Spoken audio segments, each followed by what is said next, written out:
fair. It's very fair.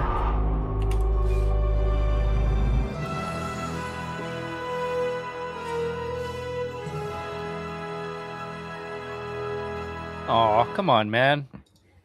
Well, either way, welcome to the Friday night Grid Vision Top Split live from Darlington, South Carolina.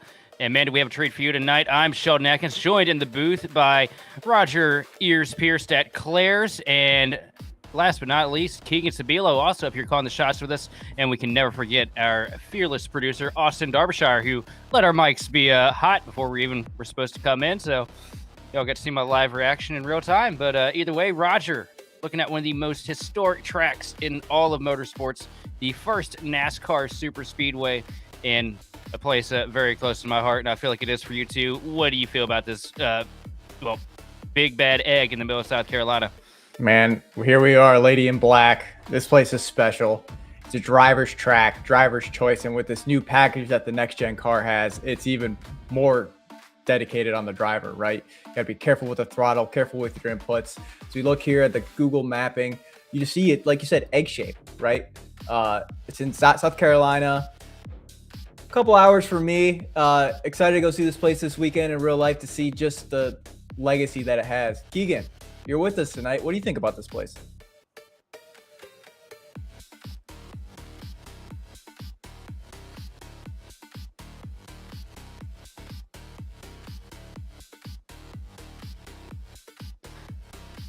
Is Keegan in the room with us? Now Keegan's with us. All right, Keegan, you gotta go again. So back, like I was saying, there tonight is probably this racetrack will chew you up and spit you out in a heartbeat. I think tonight the drivers are going to really need to focus on keeping the car clean and just having something to fight with at the end, because it's a challenging place. It's going to tear up the car, the tires. You just got to kind of survive and put yourself in a decent position to make it to the end. Only thing I have to ask you before we get in the Grid Vision picks is, boys, can I offer you an egg in this troubling time? Either way, as we get to the Grid Vision picks tonight, and I got to go, man, with the winner, and I'm just going off the stats, and, well, Joe would say something about the tea leaves, but Sean Conklin's fast, okay? Every time we come here, he's fast. I got to go with him for my number one pick. Roger, what you got on the board? I got Dylan Pettis. Dylan Pettis. I got Dylan Pettis, and I'll tell you why. I held him off on Monday night, and he was fast, right? If he didn't have 30 air blocking him, he would have passed me with ease. So I got Pettis going for it.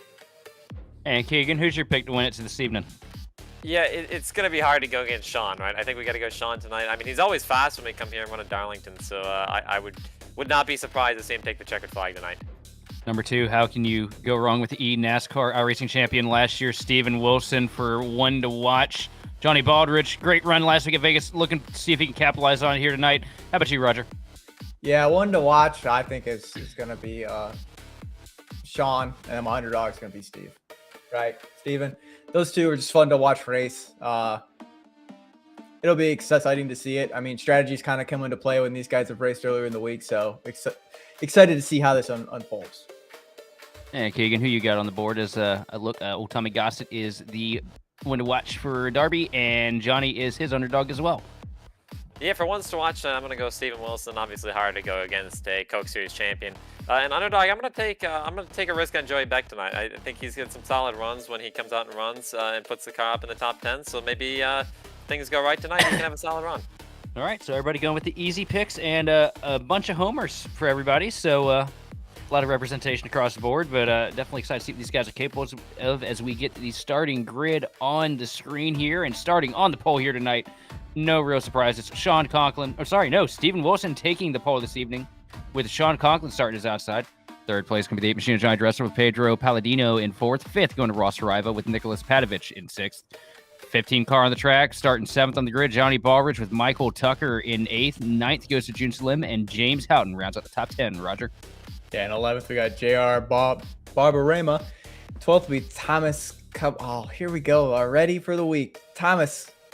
Yep. 13th Sean Kaltenbach. 14th will be Jeff Wright with Trevor Baxter in 15th. 16th will be Tyler Bowers with Thomas Darius in 17th. 18th will be Gabriel Mauricio in 18th, and 19th Alan Fox in 20th AJ Stevens. Yeah, rolling off 21st tonight, we'll have Nick Olson to his outside, Zach Range. First car not qualifying tonight to take time. Tommy Gossett will be starting in 23rd. Yuma Yao starting 24th. Dylan Pettis 25th with Jose Salas Jr. 26th. Maggie McGuire and Sean Anderson will make up 27th to 28th. Sean Pellig and Ricky Heinen was 29th and 30th. Connor Wallabach and Joey Beck will be 31st and 32nd. Spencer Torrance will be 33rd with Luis Bizarra 34th, and rounding out the 35 car field tonight will be Vincent Crowe coming from the Tao. It's a stacked field tonight, and it is the track 2 tough to tame. It's going to be a lot of action and a lot of saving for these guys. I'm expecting some big carnage into turn number 1. Also, Roger, I'm going to have you check your messages here in a second, because I just came up with an idea here on the grid. Okay. All right. And everybody too, I encourage everybody to let us know here as we get going before we start getting the green flag tonight. Let us know in the comments who you think is going to win tonight. Obviously, we got a stacked field, a stout group of drivers, so there's many you can go with. But let us know who you're cheering for and who you think is going to get it done tonight.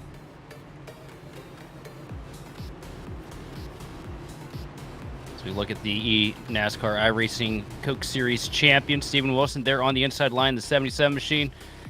And, you know, the one thing I love about Darlington is, you know, even though it's not official anymore, it is a throwback week.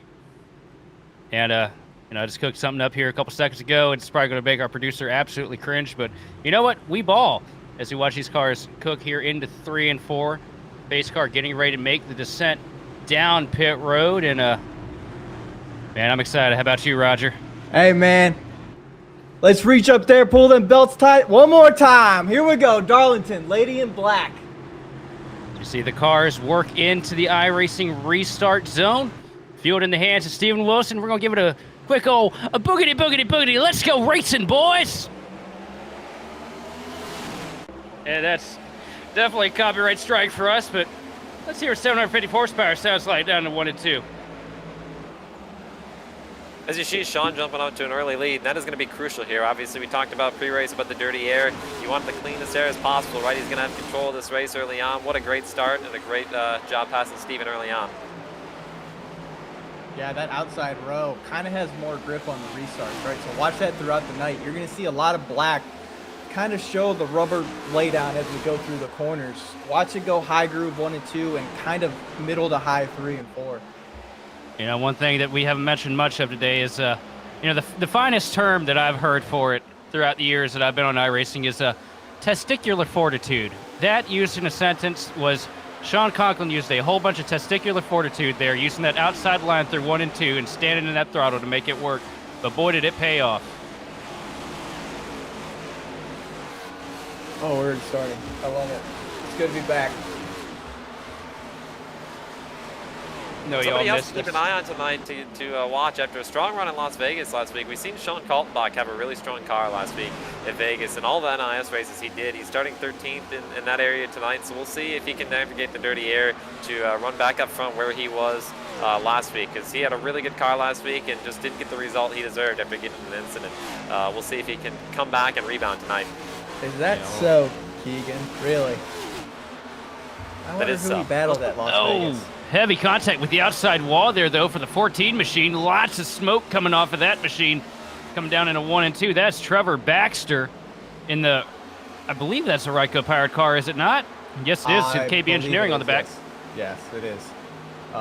Yeah, he's back with the Ryco Power this season, and he's a good driver. I mean, got good vision, good throttle control. He's very fast, right? He just you'll see it here. He's gonna work through the field, and I'll probably see him within the top 10 sooner rather than later.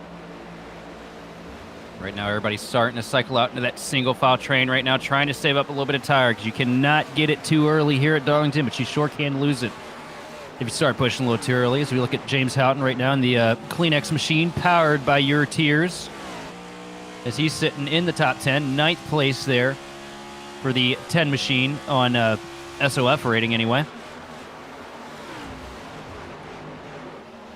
So Roger, Yeah, I got to ask you here, because you've been pretty fast all week, right? So we're on lap 6. I know it's early on. You're probably going to want to take care of the tires. But as you as a driver, you know, say you're starting in that mid-pack area or near the 10th place area, are you going to try and start looking to move forward, try and navigate the air, or are you going to try and save some tires? And if you're trying to move forward, how would one driver want to do that here tonight?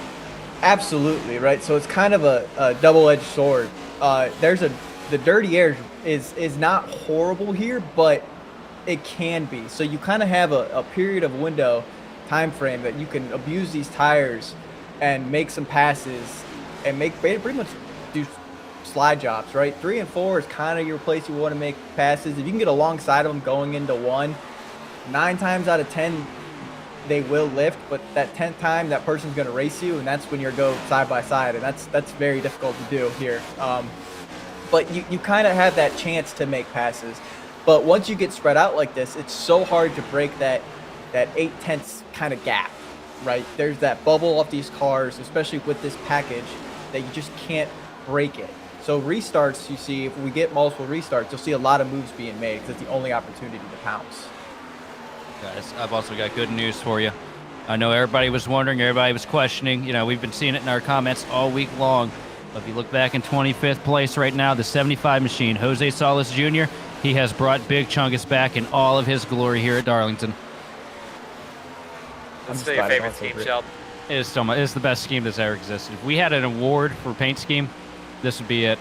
Right next to Taylor's aunt, or Thomas's aunt. Thomas's aunt. I'm just glad I don't have to race Big Chungus tonight. That's always intimidating, seeing that car next to you on the grid. Look at that. Look at the nips. Oh, the hood. The hood pins. That's beautiful. Genius. Whoever designed that car. Oh, you know what? Johan needs to take a little bit of note here from the Chung master himself. Duncan. Oh, like this is perfect.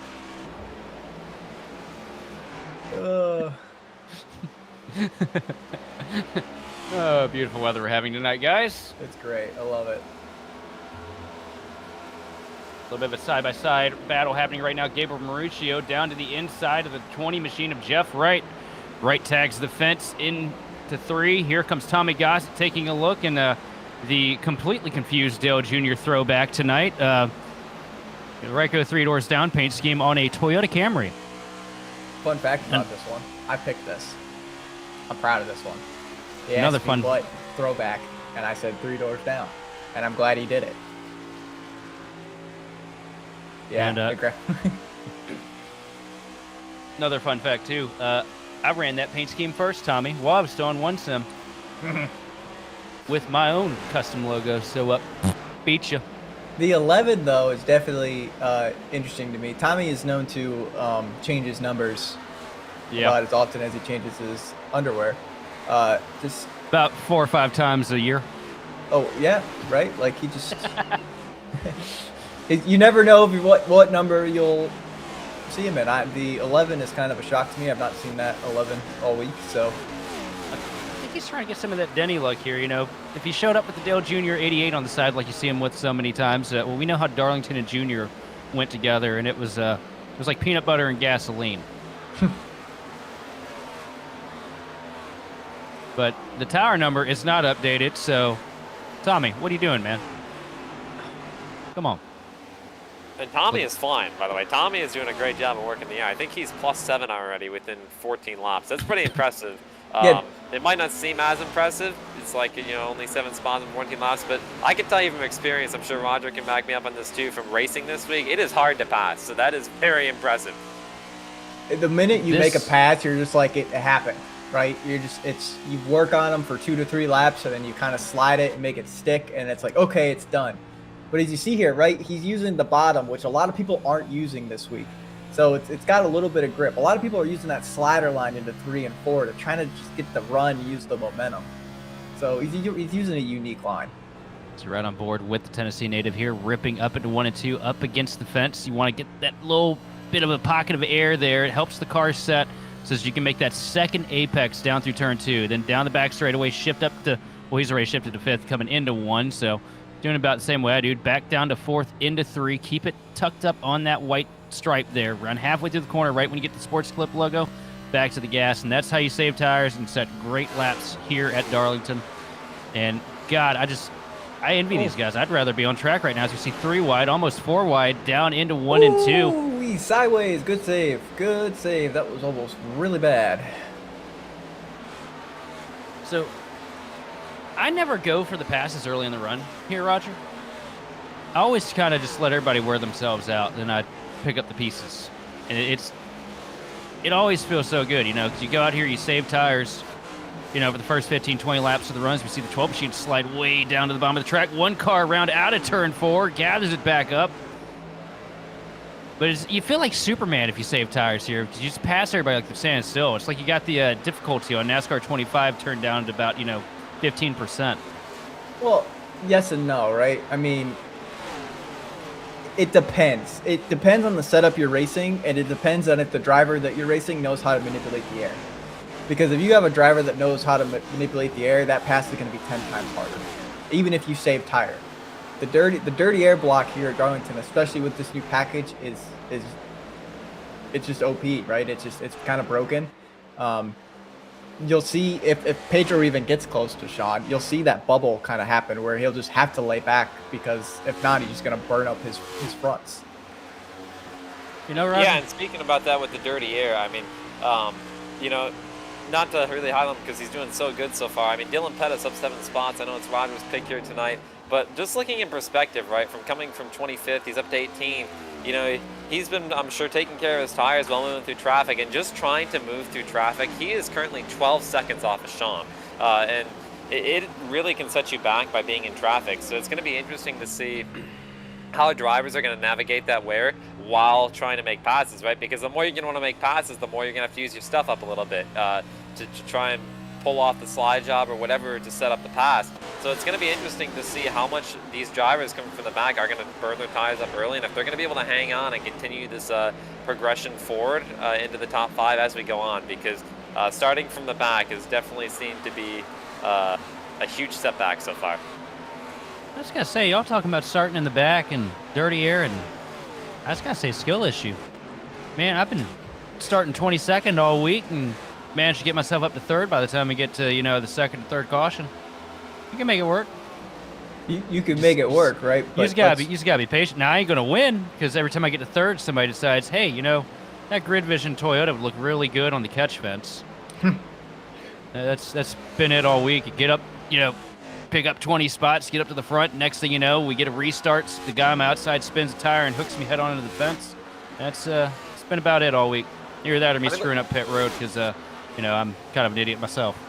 Look at it on the positive side, Sheldon. At least you're getting there. Oh yeah, no, I know I'm fast this week. It's just, damn, I ain't got no luck.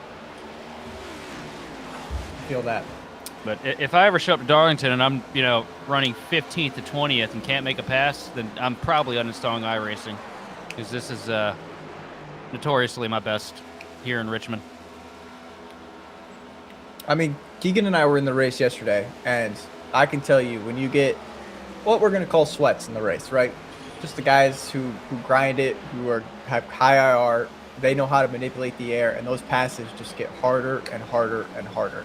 And as you see here, I mean, we're spread apart, right? But as you see these pockets, and those pockets are kind of what separate the car. If you can stay within that pocket, you're going to stay there and complete the pass. If you can break it, then you'll be okay. But if you can't break it, it's going to be so hard to do it. As you see here, James is side by side. No, he tucks back in. It's just so hard to complete that pass. Just got to be patient. Can't get him right now. Can't get them right now. Cool those tires off. Let them get away from me for a little bit. Make another stab at it once those tires have cooled back down. That's a perfect example right there in 1 and 2 of Houghton trying to use the air. You've seen him kind of get close to the left rear of Tucker, just trying to get Tucker a little air loose, kind of set him up out of 2 to be able to get side by side and do a slide job into 3, but it looks like he's going to have a good run here. And this right here, this is textbook Houghton too, though. He knows who he's playing with right now. He knows who he's racing against. He knows, Tucker, great driver. One that still Steven hasn't. Tucker? No, that's Michael Tucker. Michael Tucker. Okay, I saw Harpoon, so I wasn't sure. He is an absolutely talented, great driver, but he still hasn't gotten to the point yet where he can fully handle the pressure of somebody breathing down his neck.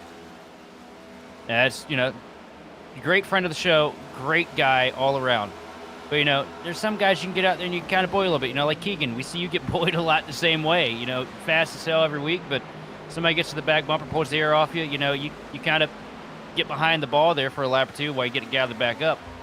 And that's the way he pulled on Michael right there. And you can see him, he's kind of falling back, lost 2 spots. He's going to gather it back up, though, once those tires get cooled. And, the driver underneath the helmet cools down a little bit. Yeah, it's a tough position to be in, honestly, and kind of to speak a little bit about that, right? I mean, from my, perspective, I know it's similar to Tucker, I try and be personally as respectful as possible on the racetrack, and sometimes I become too nice with that. And that's kind of also a balance that everybody kind of tries to work on, right? Because, some of us are too nice, some of us are too aggressive, whatnot. And just with that, you kind of want to try that, find that happy medium where you kind of find that aggression level where you're not going to be pushed around, but where you're also not going to be hated either. Because I can guarantee you, I'm sure, being hated is not the most fun situation to be in for sure. Because they will take advantage of you real quick in top split, and they will make sure they get you back at some point. I mean, you heard me yelling at Phoenix, use the bumper, man. Yeah, Keegan, you can lean into that villain arc a little bit, all right? Man. We're here for you. We're your biggest fans. We're cheering for you, man. You got that one guy teed up going into one at Phoenix, and I wanted you to hit him square and just watch the car wash up. I'm like, he can do it. I know he can. Just one hit. It's just going to take one hit by him, and he's going to have a whole new perspective on how it works. Yeah, no, I mean, I appreciate the support for sure. I mean, for me, it's been fun. Last year being my first year getting to do this, and now coming in, and it's been an interesting learning experience, right? Because you always, and this kind of goes for everybody back at home that's running on iRacing in the lower splits and NiS. You kind of just you treat it differently, right? Because you can do some different things, and the speed gap's a lot different. And when you kind of move up to the top split level, it's like something you've never really experienced before because the field is so 3 wide. tight. 3 wide into 1. Here comes Houghton down to the bottom on Baldridge and Patovich. That was a move, and it worked out like a dream because here comes Houghton screaming through 1 and 2, pulling an advantage on both of them. That was a Dale move right there. I see Chat, and, their producer. Yeah, Nick is. Around goes Patovich, and he saves it through 3 and 4. What a save! Yeah, Nick likes being abused as much as the rear tires here at Darlington. That's just kind of. Well, I heard an interesting thing about your hot dog eating etiquette, and I don't. As we watch, oh crap! I gotta find the sound. No, hang on. There it is. Oh, Baldridge just gets a little loose right there, and that's what lets James just get there. Here's the 3 wide move. Here comes Houghton down to the bottom. A great send on the apron. We haven't seen that in the Cup car in quite some time, by the way. I'm impressed that he made that stick because I know how difficult a maneuver that is to pull off of this current next-gen car. Now watch the save from Patovich a couple rows back. Comes down to 3, a little bit of contact from the 6 car, and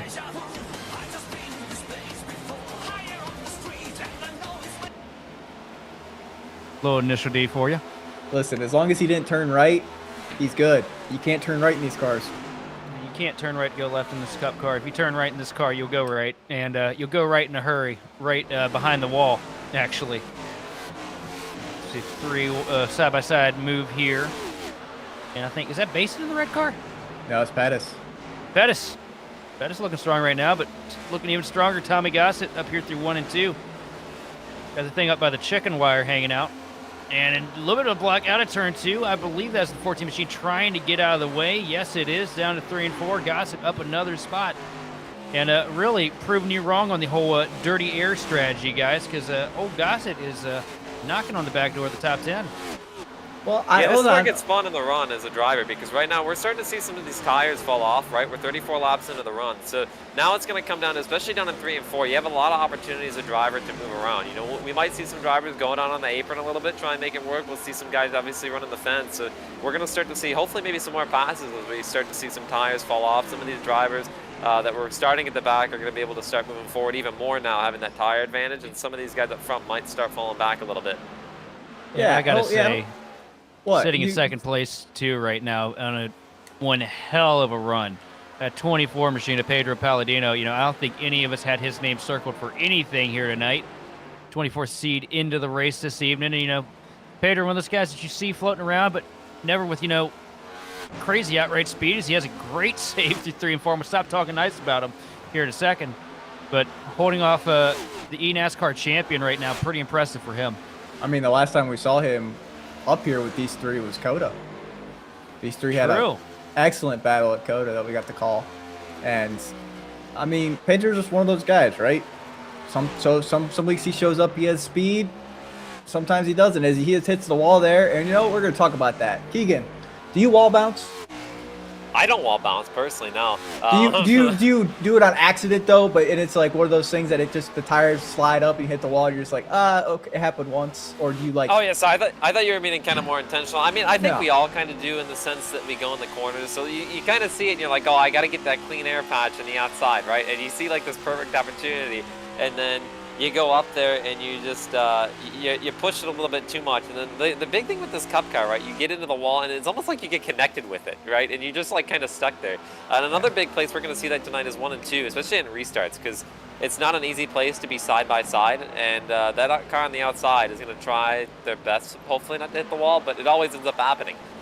It definitely does, and you're right. We call it wall glue, right? So, but Darlington's one of those special places that wall glue has places that it doesn't work, and that kind of middle part of 3 and 4, it makes it like a speed bump, or that's once one is down. Spinning down the front stretch, she's below the white line, so we're not going to get a caution there. Hopefully it gets it turned back around. But it's kind of like, as Charles Leclerc says in the new F1 cars, a mushroom in Mario Kart, right? It gets you that speed boost. Same thing in 1 and 2. There's like part of that wall that you can hit that's going to be a speed boost, but coming out of 2, if you hit that wall, it's going to slow you down. So there's kind of tricky parts of where you can hit the wall, where you can't hit the wall. Wait, you guys For are sure. running. You guys are running high enough in 3 and 4 to hit the wall. I haven't come off the bottom all week. That's kind of the groove right now, because the way is you'll see here how the rubber's been moving up with this new update. Dynamic track has kind of been enhanced, so you see more rubber being laid down and the groove is being moved up. I just move under the apron once you guys rubber up the bottom and middle. Oh, we're not all as good as And you. dude. it's been working. It's been working, man. Look, I don't like to run the top. I run up top. I bin it because I suck. It doesn't matter what track the only place I can run the outside line and be effective at is Kansas, and that's because when I started on here, the bottom lane didn't even exist. Like iRacing just didn't put any grip down there. It was like running on grass. I want to know Something else to bring attention to here. We're not quite there yet, but we are getting close to Sean catching some lap cars. He's probably about 5-ish seconds off of Sean Kaltenbach in 32nd. It'll be interesting to see as he starts to hit that pack.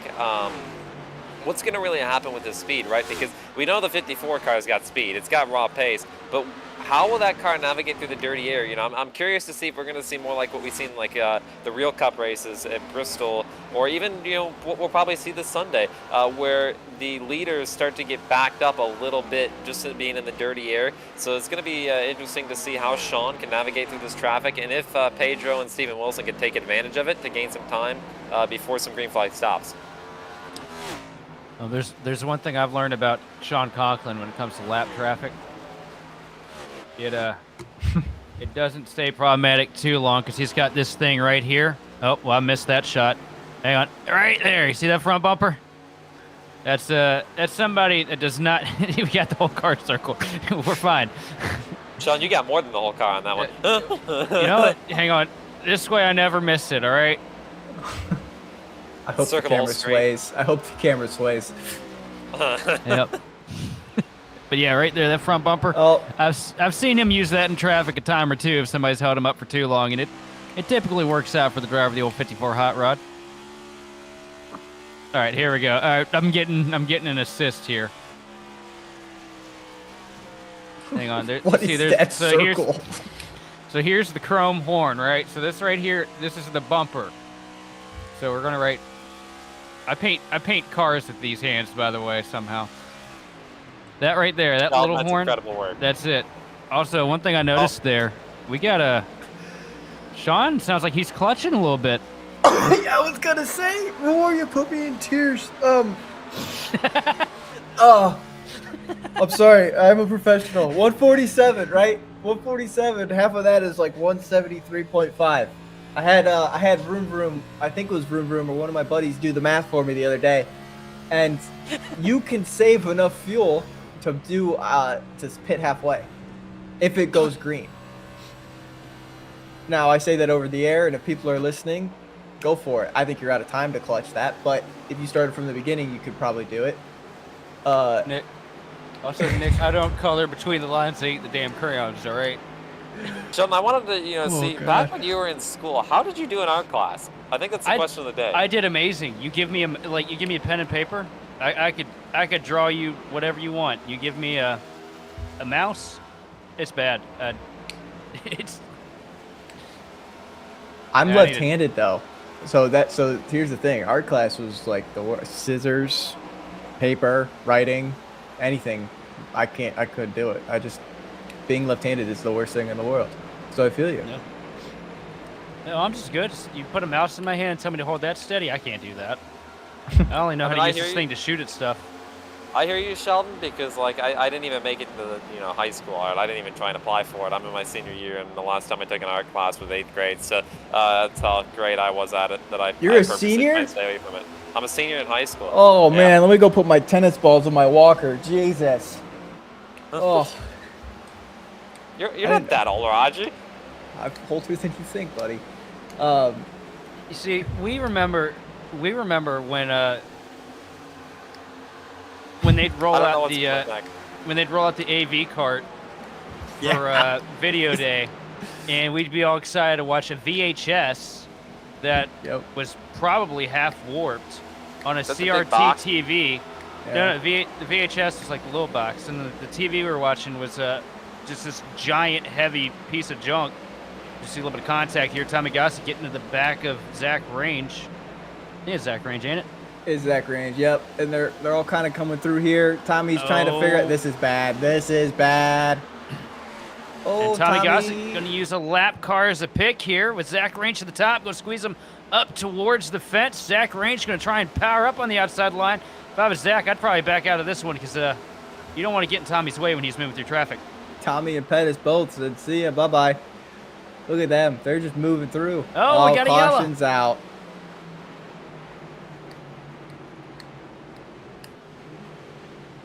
Is it Spencer Torrance? Well, looky here.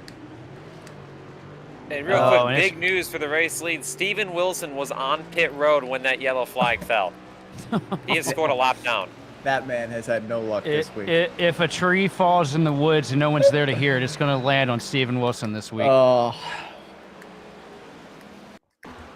Let's go back and watch here what happened to Spencer Torrance. Kind of runs down. Huh. I mean, luckily keeps it off the wall though. Keeps it off the wall. Was that premeditated? Because that looked like kind of a shot. Yeah, it looks like there was more to that story than 3 and 4 there. What a save by Joey Beck there on the bottom too. He almost overcorrected into the wall, but he kind of kept that going. I saw red and white 77, and I was like, Keegan, how did you miss that? You're up here with us. Yeah, that's a great number, the 77. We just don't want to see it spinning, right? Is that Yuma? Oh, that was Yuma, yeah. Looked like Roger at Bay. All right. I guess the only thing that Spencer had to say there was yow. I can't. Oh my Lord. Yeah, and we kind of talked about it a few weeks ago, right? Kind of how these drivers don't forget things. So if you're kind of a menace on the track, it's gonna happen eventually. Someone's gonna pay you back. Your driving kind of says a lot about you. So if you get turned, or you get wrecked, something happened. There's always more to it, like Keegan says. Unless you're racing against we're gonna me, get a reset on tires here completely. So I'm really curious to see, right? Sean wins the race off pit road. Dressler up there in the second. We got some other competitors that have been strong tonight. We've seen what Sean did on lap 1 into turn 1, right? Ripping the fence on the outside to get the lead and take control of this race. Ken Dressler, or even somebody behind, maybe take advantage of these new tires and this restart to try and get clean air. Because we've seen, I know Sean's always fast. He's got a fast car, but it definitely worked in his favor as well, having clean air, because he was able to have some control of the field as well while he's trying to conserve. So this is a very important restart for these drivers because, I mean, this could give you control of the race, and I think the strategy is kind of pretty cut and dry now, because right, we know you can take your tires at any different point. That's still to be undecided, but there should be no more fuel saving. It should be just one more stop at least to the end. No, not yet. Nope, they still have to. Well, one more stop. You said, yeah, like they're about 20 laps short of halfway. Right? Yeah, right. So we should have one more stop at some point. Yeah, one more stop. So, and here's the interesting part. Sean's on the inside. Sean was on the outside last time. We kind of talked about it earlier. The grip is on the outside. So if you can get a good restart here and can get connection with the tires, then that's what's going to matter. If Sean doesn't spin the tires or anything like that, because it's been bad this week. Tire spin is awful on that inside line. And it happens on the outside, but the grip has been majorly on the outside. Also, the two biggest losers with that caution coming out when it did, Pedro Palladino as well as obviously Steven Wilson, both falling from second and third to the tail end of the field because they were on pit road, but the pace car taking the descent down pit road, the sharp 90-degree angle. Field in the hands of Sean Conklin and Johnny Dressler. Now here's the question. Who's the wheel spin bug going to hit first as we work into the zone? Green flag is out. We are back underway, and it doesn't look like anybody's hospital hopping down to the bottom. It looks like we're clean. Well, we had a couple cars get a little sideways, right? Wheel spin, you can kind of tell who did it there. Top line kind of had it, but as you see, Dressler's going to maneuver his way out. James Houghton side by side. He's not going to let that position go easily. But Tommy Gossett following. Yeah, this was a very important restart here for Pettis and Gossett, right? They were, we seen the strength of their car coming through the field. They were fast. Both those Riker cars were really fast, but they were also had such a huge gap to Sean and these guys up front that were able to use the clean air to get away. So now they get some track position. They're going to have some more clean air than they had. Now we're going to see the true strength of these cars, right? We're going to see some tougher competition up here to pass, some faster cars. So we're going to see how they're going to be able to get around them. And now they're also having an advantage from where they were at before, because now they can maybe conserve a little bit more tires as they start to move through the field to get even closer to the front. James Houghton now slides himself up into the third position, right behind Johnny Dressler. Shuts the door in the face of the 7 machine of Ross Saraiva. Tommy Gossett now trying to get to the back of the 7 Camry to try and take over the 4th spot himself. And everybody throughout the field, single filed out. We're back to tire saving and management here, boys. I picked him for a reason. Look at that. Dylan Pettis at the 6th, right? He messaged me saying, good job picking me. I didn't even qualify. Look at him. Look at him. I'm going to get broadcasted curse here. Oh, no, wait. I'm going to feel bad for him. Yeah, but I wouldn't keep going on that one, Roger. No, but here's the thing, right? Tommy and Dylan are really good at saving tires. So they're going fast, right? But they're managing their stuff. As you see, Dylan's going to try to just be a little bit lower than Tommy or higher than Tommy to get some clean air on the nose, depending on what the line they're going to run. And I don't really see Tommy blocking Dylan if Dylan's going to be faster than him. So you might see that pass here in a couple laps. But Dressler, right on Sean's bumper. Dressler's pretty close. Also, somebody's starting to make moves through the field already. The 77 machine, Steven Wilson, already up to 20th spot. And if you want to watch a guy, Sean Palek. If you want to watch a guy pass and struggling in dirty air and how they maneuver around the air to make it happen, this is the guy to watch, right? He's a 2-time Coke Series champion for a reason, right? He's one of the best that we get to see when the Coke Series rolls around. So, I mean, this is also a great opportunity for the drivers around him to kind of be able to learn, right? He's a Coke quality driver, obviously, as we've seen. And now you can kind of this is what I always like about getting to race against the Coke drivers. You can kind of see what they're doing and try and learn why they're doing it. Once you can figure out why they're doing it, that's a huge thing that you can learn from and to be able to apply to your own driving experience to make your race better. And right here, what you're seeing is he's just keeping the thing locked down to the bottom, letting the paint do the work through 3 and 4. Through 1 and 2, what he's been doing, he's been kind of off-centering. Everybody kind of coming in above the apron to avoid trying to bind the car up too much. And what you can see here is the 77 machine. He's going to come down. He's going to clip 2 tires underneath, 4 tires that time. Let her right up the hill. That used to be the line with the old Gen 6 package when we had 550 horsepower. Let's come up against the wall, back down to the white line, out of turn 2. That's just standard. You got to do that, otherwise you're not going to make the corner. But he's also been cycling, significantly lower through 1 and 2 to keep clean air to the nose, to keep from over-chattering that right front and put heat in it.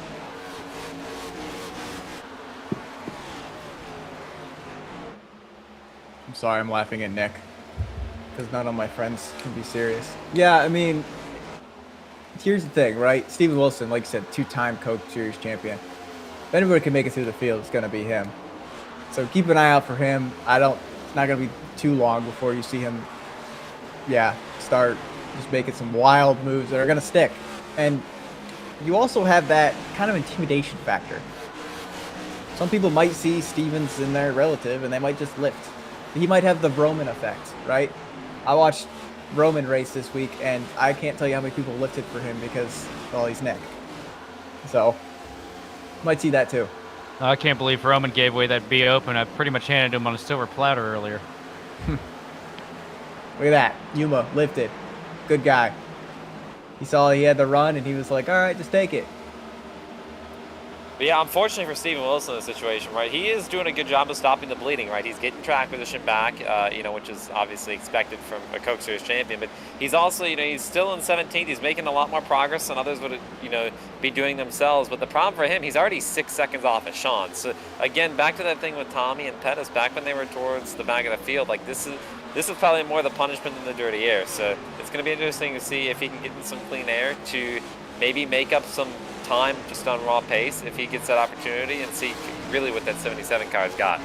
And one thing too, he was a wave around car on this last on this caution. Just came down pit road, had a lap or two on the tires when the caution came out, and has had to drive from the tail end. And he's already sitting here 16th, looking at 15th as he gets ready to get to the rear bumper of the 8 machine of Michael Tucker. And what we haven't talked about, right, is does he take 2 tires? 2 tires is kind of doable when you're trying to get track position back, right? So if a caution comes out right now, if I'm him, I'm taking 2 tires, so that's going to jump me up into the top 10 and put me back into a spot to where I want to be. Oh, see, this one's not going to be that easy. No, man, Tucker, that kid will drive the wheels off that thing to hold you at bay, and you're seeing it right there through 1 and 2. Gets a great launch on that outside line. Roger, I didn't get to yesterday. I didn't get to take 2 tires, but I think you took 2 tires. What was kind of, if that is the case, in yesterday's NiS race, what was your experience kind of with 2 tires? Did you see much of a difference? Did it kind of fire off better? Was it a little bit more slick? What did you feel? Oh, it didn't fire off any better, right? Wheel spin still happens, but it just, right now with this package, the grip level just isn't there. So it just felt like less grip, but if you can block dirty air and be a menace to society, you're going to be fine. Right, those guys on 4 tires compared to 2, you're gonna have about a 10 to 15 lap runaway time to where, and then it's gonna fall off or even out depending on where you're at in the pack. So you can get your positions back. Like Steven was on pit road, he went 1 lap down. Same thing happened to me yesterday. I took 2 tires, put me back in the top 10, and I kind of stopped the bleeding. So if we get a caution here, that's what I would recommend for him, because he has the capability to stop that bleeding and probably stay between the top 5 to top 10 portion with manipulating the air. Now Steven Wilson migrating to the outside line here as he gets past the 94 machine. Down the front straightaway and up another spot there for the champ. Now sitting in the 14th position. This has been fun to watching him work through the traffic here. I don't know if you take 2 now, though. That's the thing. If he's already up to 14th, I would take 4. At this point, you just stay with the flow of the race because you know you're going to get back up there into that top 5. Keep on with these lap times and keep the tires under you. Right, it's important to know we're not even halfway yet, right? I mean, we had a caution like not too long ago, right? It was only about 15, 20 laps, and he is already up this far, right? So, and we still have over halfway in this race left to go. So if we can get, I'm sure, you know, we'll probably end up getting some yellow at some point, right? So if he can just get some more track position back, I mean, the better he would be setting himself up for if we do get a yellow, right? Because the closer he's going to be to the front of the field, maybe pick up a few spots on pit road, and the closer he gets, it's going to be interesting to see what he's going to have to there's a wreck out turn 4, the 34 machine around. No caution. That was a jump scare for the field, though. That was a bad spot to be in. Yeah, I mean, looking at his lap times, he's matching Sean's lap times, right? He's matching a lot of the guys in the top 10, and he's not slowing down. I mean, he is moving through the field right now. We're gonna go on board with Fox. Kind of, yeah, just right there, that slide we're talking about, just loss of grip, and 3 and 4, when you're letting the car slide up like that, there's just no contact patch, right? You don't feel the car connect anymore. It's always been, you know, here that 1 and 2 feels like the sketchiest part of the track, but this year with this new package, it feels like that center off in 3 and 4. If you just hit it ever so slightly off, it's gone. There's no bringing it back. It's razor's edge. Yeah, like it's exactly just a razor's edge. when you're hitting your brake and you're going into the corner, you just have that gut feeling of it's gonna stick or it's not gonna stick, and you're kind of just like heavy on the wheel, just trying to get it to go and wash up. There's just zero level of grip feeling, right? There is grip, but it just doesn't feel like it. Yeah, when I was practicing this week for Darlington, I think I spun about 12 times through 3 and 4 until I finally figured out how much you need to pull out of it.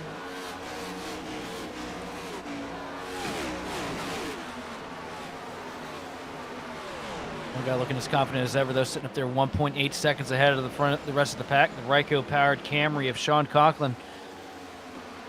Putting some distance between him and old Johnny Dressler, but Dressler doing a good job holding on to second. I figured Houghton and him would go toe-to-toe, but Houghton really hasn't gotten to the bumper to make anything happen yet. It's like we said earlier. When you get up here with the faster cars that know how to manipulate the air, it gets harder, right? So you can make all your passes back there 20th and 15th, but when you get up to the top 5, it gets a lot harder. Yeah, on the track. I'll pass you later. You won't see me here. You'll see me at Martinsville. I am done with Darlington. I'm looking forward to Martinsville. I don't know about everybody else. It's my favorite track, man. I love that place.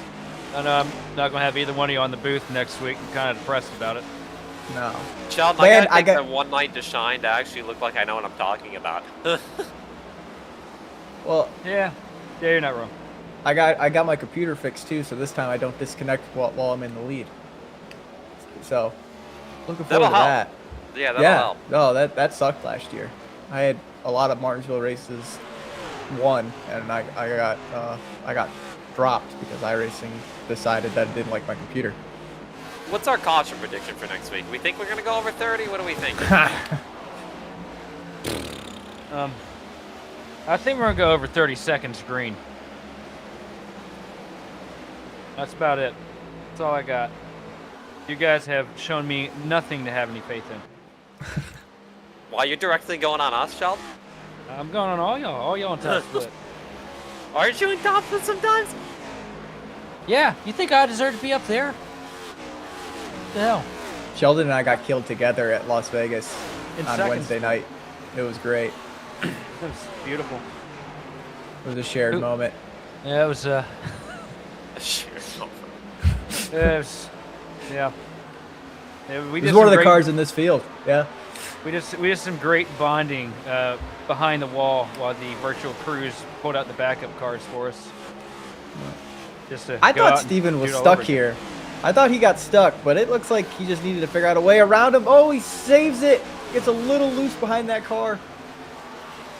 Well, he's at that point. He's charged, so hard to get through the field that he's kind of hit that plateau point with those tires where he's kind of evened off with everybody else.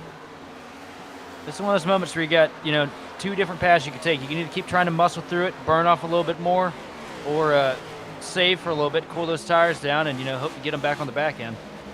And now you don't have that grip as well. So, like, you see, the car is losing grip. Obviously, everybody is, with the tires falling off. But, we can see Steven before, the early part of the run, drive down in the corner, and the car's going to have the grip on the bottom of the racetrack. Now you're on the bottom. All it takes is just somebody to sit right on your door, and you're already going to just start losing the rear end because there's no grip whatsoever. So now it's almost becoming, it's a 2-lane racetrack to make speed, but when it comes down to passing, you definitely are going to want that outside to try and protect that line and try and pinch the guy down on the bottom so you can take that run on the corner. And it's going to be a hard pass for Steven to make if he's got to use the bottom. He used the top. He said, I'm done. I'm using the top. He's going to be on the top for a while, I feel like, because the way he just slid the car and let the car naturally go up, I think he found his line. I think he's refining his groove. But doing that also, if we go inside of his cockpit here before we go in 3 and 4, you'll watch him. He doesn't use a lot of wheel. Just a little bit of increments. And he's back to it. That's just the precision of being a Coke Series driver right there. All the laps and the experience and the knowledge that he has.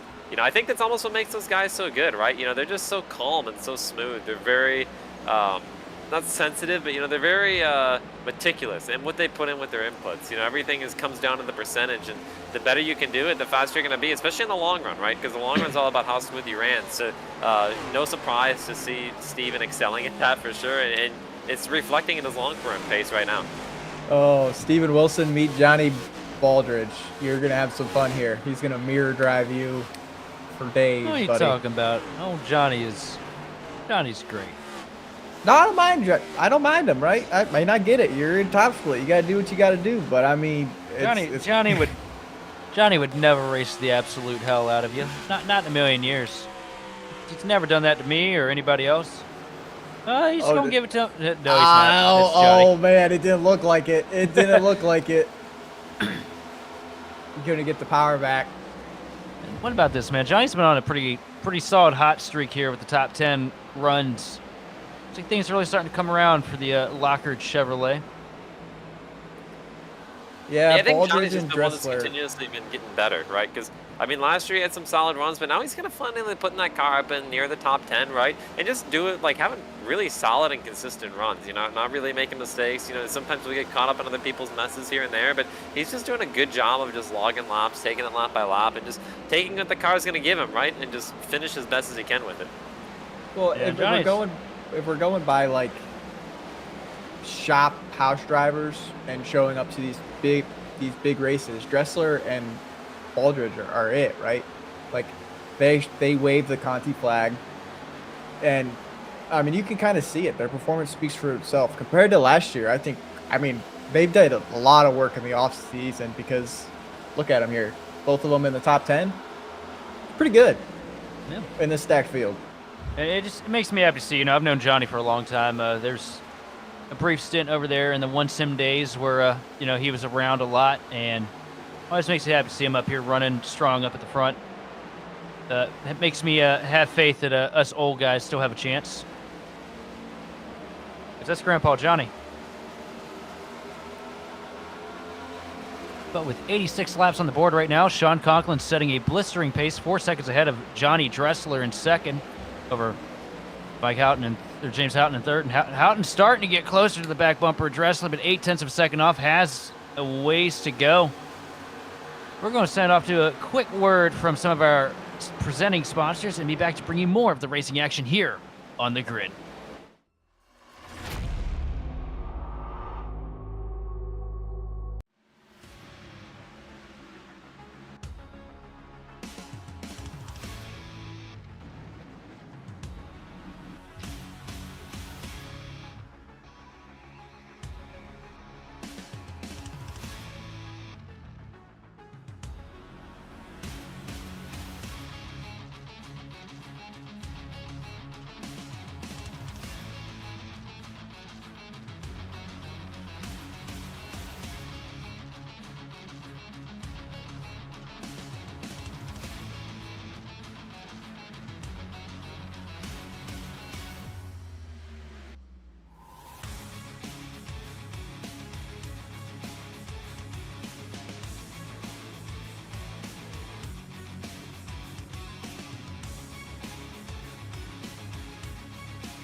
Racing isn't easy, but experiencing it is. iRacing puts you in the driver's seat with the industry's leading sim racing game. Drive on laser scan replicas of the greatest racing circuits from around the world. Go head-to-head against other drivers chosen by skill-based matchmaking to ensure competitive racing at every level. Compete across all your favorite series. In officially licensed cars, engineered to deliver the most accurate driving experience possible.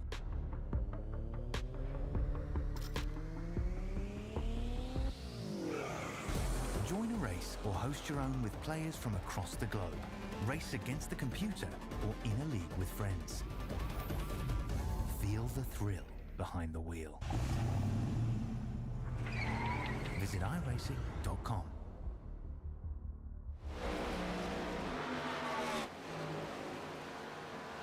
And welcome back to the Friday Night Grid Vision Top Split live from Darlington. Sean Conklin with a 5-second advantage over Johnny Dressler, and Dylan Pettis now slides up to third place.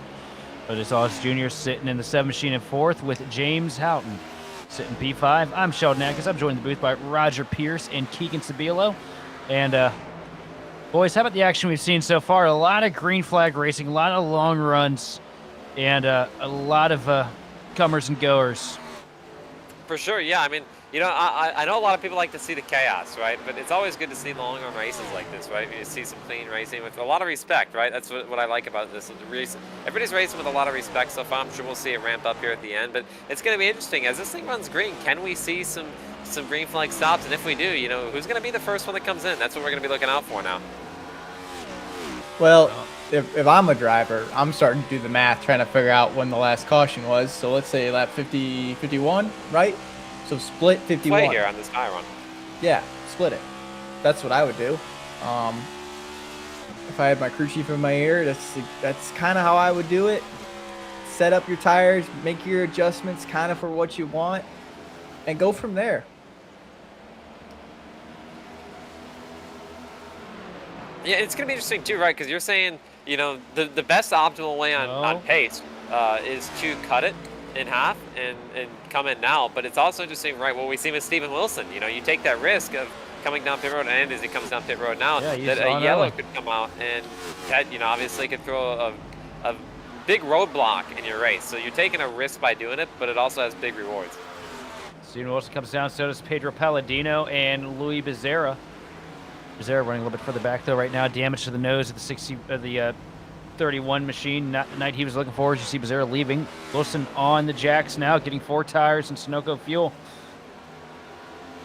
Oh, no, Steven Wilson's getting more than that. He just pulled out for the race. It's going to be interesting too, right? So now we're going to see some of these guys are starting to come in, but now it's going to be to see if I'm somebody at the back of the pack. I might be thinking of, you know, I don't have track position. I'm struggling to pass people. I might try and run this thing long and hope for a caution, right? It's very possible. Darlington is a very hard pit road to get in, as you see. Oh, no, Big Chungus. Big Chungus is around on pit road. No. That makes me wonder, did Steven speed? Did he speed on pit road again? He must have. Because it's been his weakness all week, man. He's done such an excellent job driving, but pit road speed is just, it's so hard. Let's look at Big Chungus here. Look at that this entry. Somebody, I think what we need to do is take Big Chungus, put his fat ass on a diet of lettuce and carrots, because he ain't fitting down pit road like that. That reminds me of the, was it Ryan Newman at Charlotte?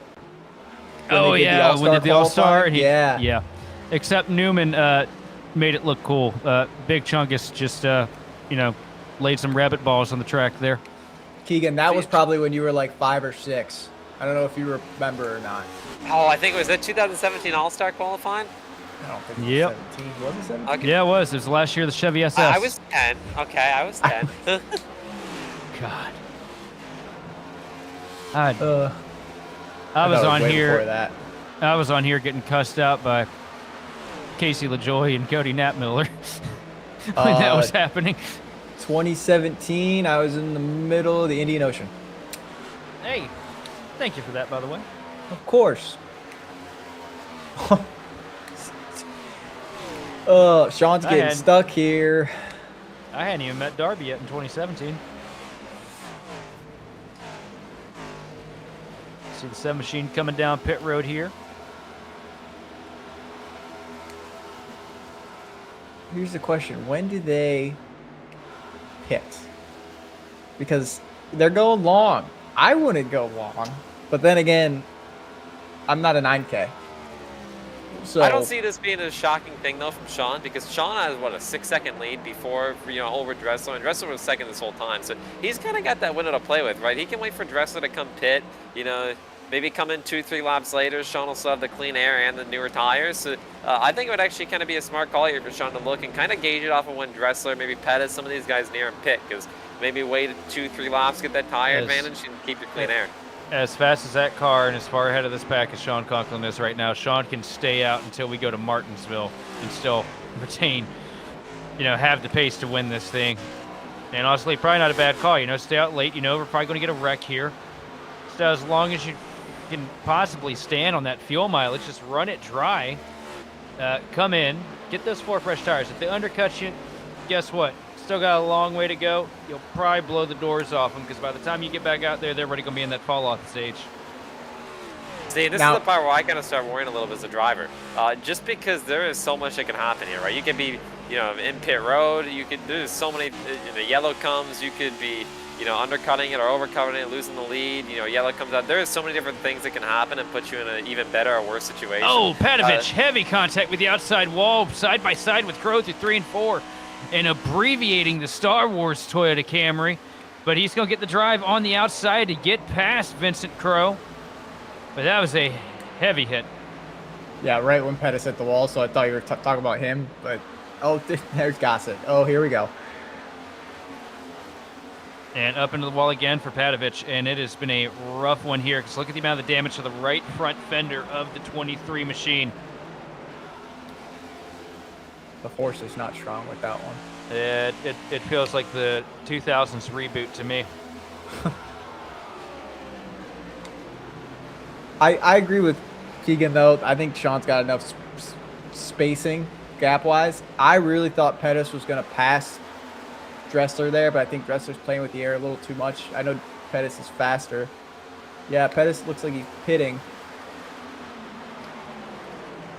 Yeah, I believe Pettis did just come out of pit road, so we'll see. Maybe this is a good call for. Oh, he's pitting now. Okay, yeah, sorry. So he is pitting now. So this will be interesting to see, right? With Pettis, he's going to be able to maybe get the jump on Dressler, right? I think Pettis has been consistently faster. He just hasn't had the clean air. So now that he's going to be able to use his tire advantage, he might be able to, if he has a good stop, jump in front of Johnny. Oh, potential penalty here for the 51 machine of Dressler. Looked like he maybe tiptoed over that commitment line. That'd be a 40-second hold if it sticks. Looking in the session, he appears to be okay. So he lucked out on that one. Let's take a peek here. Just double check, make sure everything's good. We'll receive a pit entry though. Sends the thing down into 3 and 4. Hardest pit road to get into. Oh Ooh, man, just that's almost loses it. Is that a penalty, though? Did he get it? Yeah, that's the thing. It doesn't look like it. It looks like from he's what I've good. seen. Well, That he's was still a putting the tires situation on. that could have been Oh, a lot tires worse. down. He's good. He's good. Oh, So now it's going to be interesting to see where's Pettis at, right? Now we're going to see where Pettis blends versus Dressler. This is a great opportunity for Dylan to use these tires and get this extra lap to jump in front of him and get the clean air. yeah, The but good thing- Pettis's pit entry was a lot less aggressive than Dressler's. Well, here's the thing, though. Dressler carried a lot more speed on pit entry, though, since he almost, we can use the eyeball metric there based on how much he blew it and how late he came in. Not getting that penalty, he might be in better shape.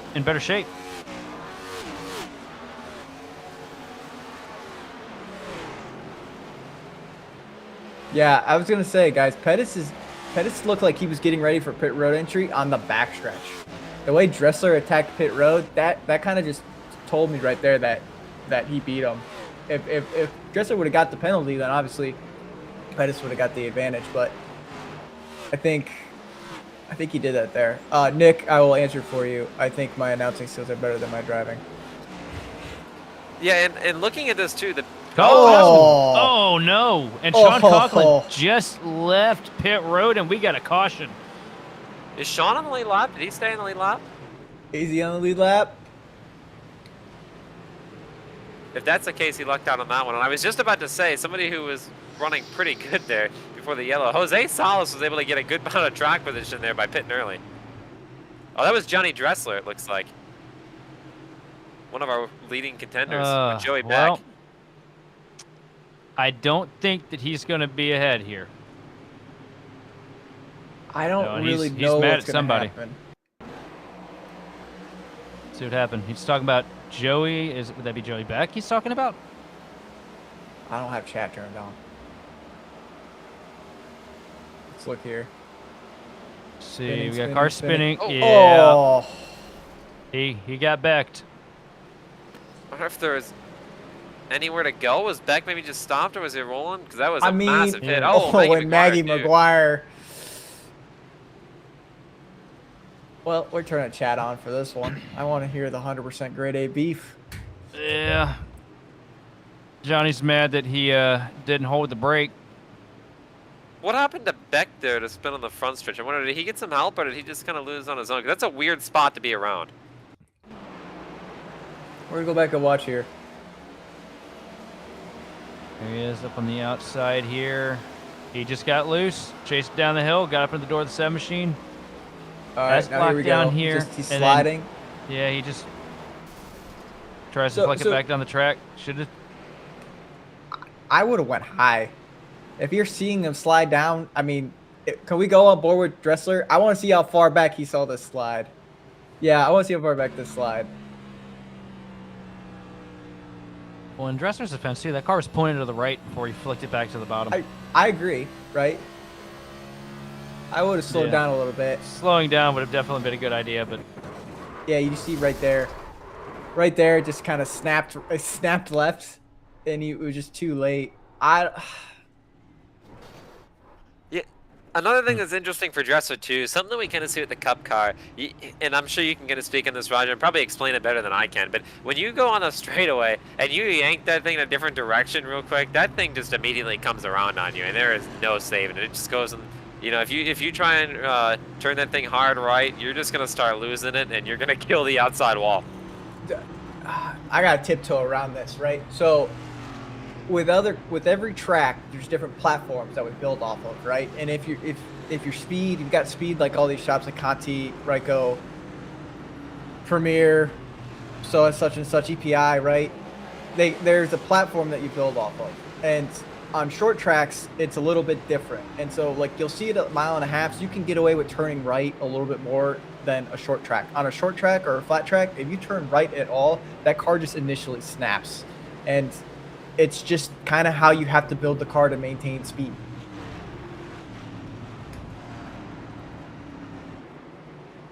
So it looks like I think we only had about 6 cars on the lead lap there. Before that, a lot of these, we got a lot of weight round cars that are going to be coming. So it's going to be interesting to see. You know, some of these guys might have 10 or so laps in their tires. Is that going to be a huge factor in trying to stay with the pack or not? Because now already it's tough with dirty air, but now you got some way around cars that are on older tires trying to make passes. Tough spot to be. hey, look who's at third right now. Little clean hair Vinny as we load Oh, up boy. into the restart zone here. Field of the hands of Sean Conklin, able to stay out on fresh tires. And I think we know what's going to happen here. Old Sean's going to just pull and pull. Green flag back in the air. The 54 machine to the gas. Going to clear Olsen down into 1 and 2. That was a good start on the outside for Olsen there, though. That is a pretty slick area, like we were kind of talking about earlier, and he got a decent launch. That was a lot better than I expected there. I mean, that was good on both ends. Sean's on 4-lap older tires, and tires matter here, right? So that was pretty good. I mean, by both guys, they did a really good job. No tire spin. Yeah, You tire just see spin a this little week, mix it up is- though. I mean, this is new drivers we haven't really talked about. We talked about them battling through the night, but now they're in the top 10.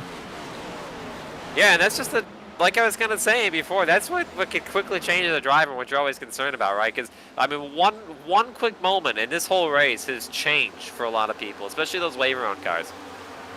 Third already.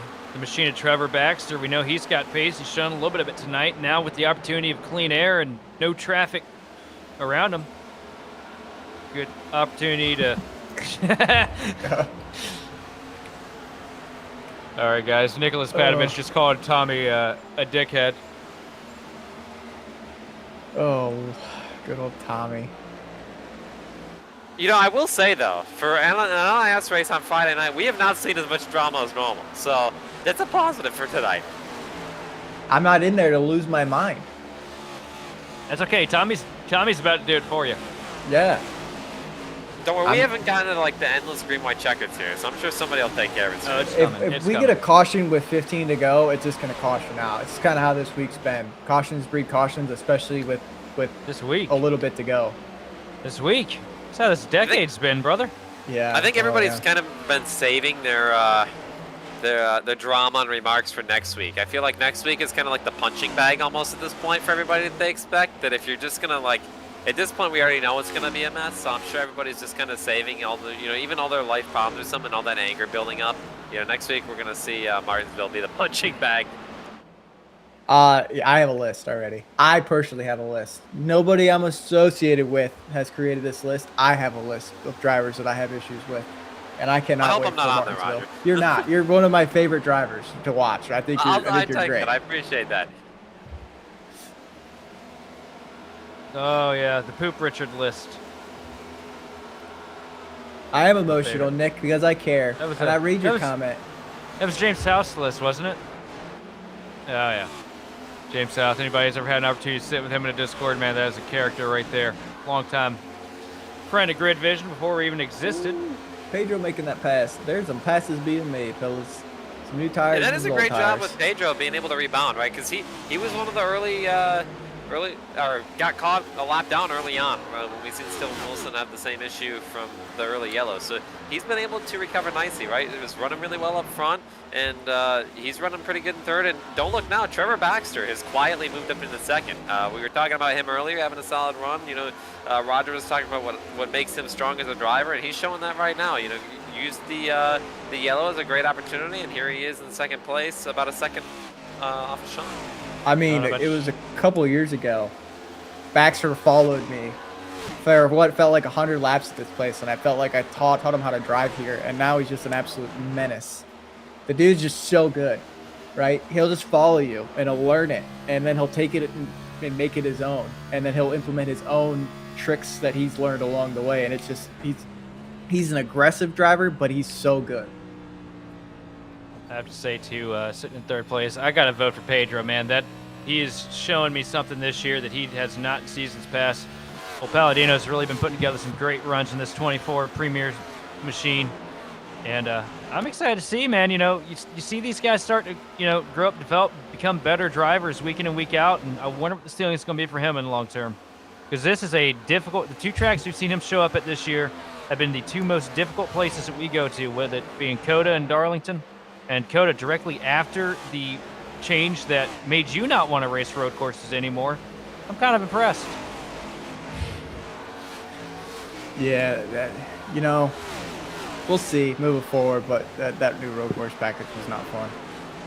I mean, Pedro's one of those guys that can show up at any given night, any given day, and have speed and be fast. So I'm not surprised to see him in the top 3. I mean, he's one of those guys that you'll see bounce I rating from a 6K to a 5K to a 4K back to a 6K, just like that. I couldn't relate to that. I don't think we all can. No, I don't know what that's about. Oh, we got a caution. Ooh, what do we do? Let the fun begin, everybody. Yep. What do we do? Oh, Not no. James. Oh man, if there was help there, I can tell you the fun has begun. That's unfortunate though for James. James is having a really solid night. He had some speed. Obviously, the yellow didn't probably help him out too much earlier on, but was having a really good run tonight. Had a strong car. See James sent it down to 3 and 4. Nobody behind him. I'm just going to think that he got loose here. Yeah. Oh, he tried to keep it off the wall. Oof. He saw Bowers getting, or not Bowers, the 12 machine getting to the wall in front of him, and. Fortunately for Houghton there, though, I don't think he's going to have too much damage, right? He's going to have a little bit of that track position damage, but the car seems to have not been hit too bad and in the decent area, so I think he should be able to at least rebound and get something back after that.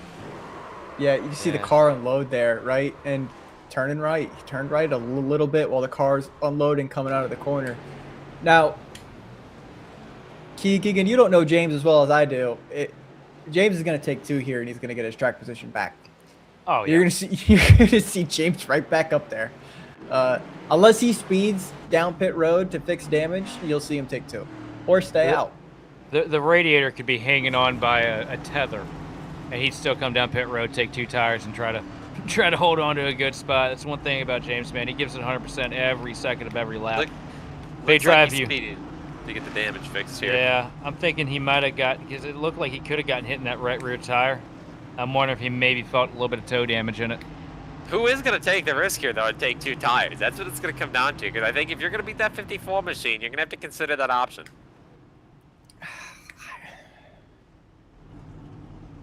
Got to do something different.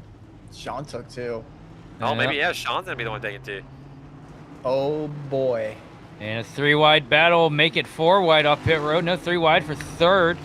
That's going to be led off by Trevor Baxter, Vincent Crowe, and Nick Olson. So now it's going to be interesting, right? Sean's going to still have control of this, so he's going to be in a good spot, but how good of a restart launch is he going to get? He does have control over the restart and when he wants to go, but now we got a bunch of 4 tires lining up right behind him. Vincent Crowe. No. Vinny Crowe sped on pit road. Oh. Here's the thing, like we talk about some of these tracks that the pit road speed. Darlington's one of those tracks that if it blinks 46 twice, you're done. Penalty. Yep. And it's very easy to do too with all the bumps on pit road. You know, it kind of bucks you around to that RPM range. It's very easy because there's a lot of elevation change on pit road here because of it. And I feel like every time that they've gone and repaved this track, they've just thrown another layer of pavement over pit road instead of actually flattening it out. This restart's going to be really interesting. And because of all the long runs, we still have 26 cars in this in the lead lap.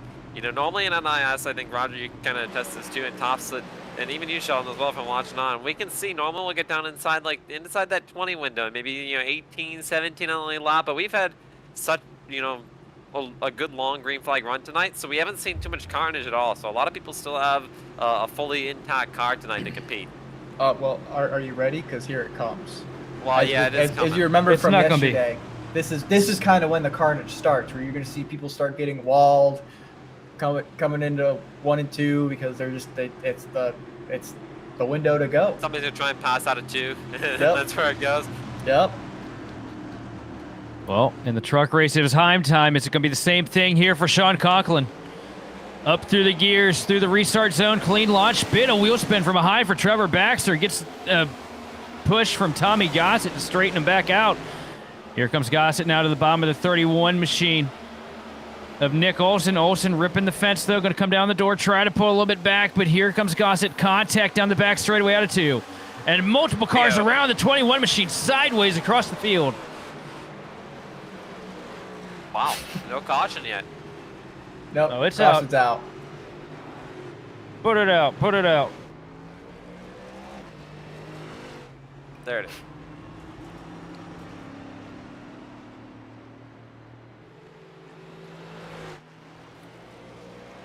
I mean, that's kind of what we just talked about, the exit of 2, right? I mean, through there, you saw how tight it got. You saw Olson kind of get tight behind Baxter, which slowed up that entire line, which made Pettis go down, and then further back, you just see, I mean, look at that damage. Yeah, and I wonder if what we were kind of saying is correct. Did somebody try and pass out of 2, right? Because was it somebody just maybe pushed up into the wall or getting loose, or There did was a somebody lot of try and passes stick out their of 2 nose in there. There was a lot of passes. I thought he he had had damage damage before. Yeah, no, he got caught in a wreck earlier.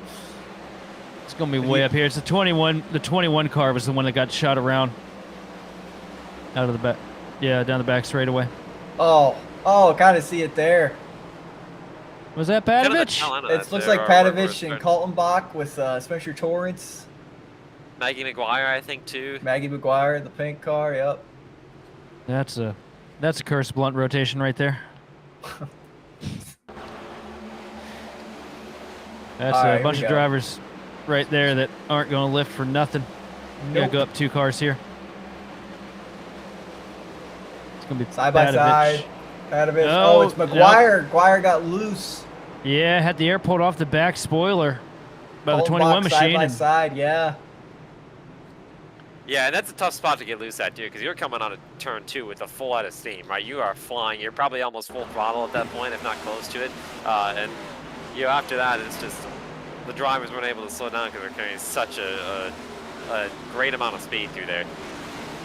Oh, you're ready on to fresh Carlos, tires, yeah. right? Yeah, just Like, get the air took off of the rear, and it's. Oh, that must be that platform. Broman's right. here we go. I knew it. I have, like I said, I'm gonna plead the fifth from now on. Well, everybody's done a great job saving tires this afternoon, but I can tell you one thing. When we come to these NiS races, it don't matter how much you save tires, because as Clint Boyer said so eloquently back in the day, it's always going to come down to a green-white checkered. And, I think that's what we're into. I do want to highlight again Tommy Gossett, Dylan Pettis, but especially Pettis, because I feel like Pettis has been all over tonight. You know, he had to start in the back, worked his way up to the front, and through pit stops, we've seen him have a rough stop, had to take the wave, I believe. Now he's already back up into the top 6. So, I mean, Pettis has been going back from the back to the front, to the back to the front, which is very impressive, whether it's through strategy or, you know, just raw pace or whatever. It's really impressive at Darlington in general, but especially with this aero package. If I did not air block Pettis like I did on Monday night, he would have been past me and probably racing Sean for the win. That's why I picked him. I knew what I did was dirty, and I knew he had speed. That's why I did it. He was a pick for a reason. He's very good. He's a very underrated driver, I believe. And Sean did a good job with that last launch on 2 tires. We'll see if he can kind of replicate that. Palladino had a decent start, but we'll see if he can get an even better one to stay at least on the right rear. I think that's kind of where he needs to be to maybe use the top to get side by side with Sean on 2. And in the restart zone, we are back underway. Sean Conklin pulling off to a commanding lead early here, down into 1 and 2. A couple car lengths separating him over Pedro Palladino. Palladino sends it down to the bottom of the track, swings for the fence. A little bit of contact with the outside wall for Conklin ahead. Just using that as a little bit of a cheat code to give himself a little more grip through the corner to pull down the backstretch. And we got another wreck out of 2. And I think that's how it's going to end up. No caution. But multiple cars around on the apron. They all have 4 out. This looked like a slide. Car disappeared. No, I'm looking through the field, and I can tell you one thing. Big Chunk is safe, so everybody can breathe easy tonight. Oh, Pettis and Baxter. Oh, side by side coming out too. That's how it goes. It's that tight. And they're wreck. Oh my God! How they saved that is incredible. Wow, is there oil in? Oh no, it's not done. Huge crash. Going.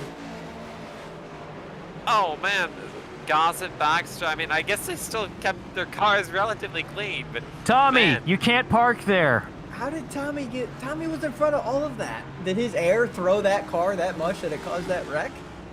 You know, I wonder if when he got in the wall, he was still loose, right? And then he maybe came off the wall and was still kind of sliding, and he just wasn't able. I mean, I felt like they all went in there and downshifted, and they just all slid. Like they just had no grip. It looked like. I think there was some contact that led to that. Maybe. We got 3 wide here. Man, there's some contact. There's a slide. Oh, that's people more just not contact. yeah, that's just going for it. They're just sliding the cars in there. Oh my! What? Oh, Houghton again too. Look at the ARCA brakes going through that. No one was lifting. They were just trying to push the car through the wreck. That's kind of how it goes here. Oh man! Oh, here we go. Better look. Pettis, Tommy. Oh, he gets loose. Tommy yeah, it looks almost like saved Tommy it. just never really was able to completely save it coming off the wall It there. looked like Tommy was about to get hit in the corner. So Tommy sent it a little bit deeper, which then caused him to hit the wall, and then he was loose from there, right? Because it almost seemed like he was going to get turned. I definitely think he made out better though than going the direction he did. Oh, maybe not. Tommy! Oh, I didn't see that part. Oh. Yeah, that's new information. But yeah, I think he made out better on damage-wise, at least from where he was at. Because, you know, if that car sent it down on the corner on his inside and lost it and clipped him in the left rear, he probably would have a severe amount of wheel damage from that.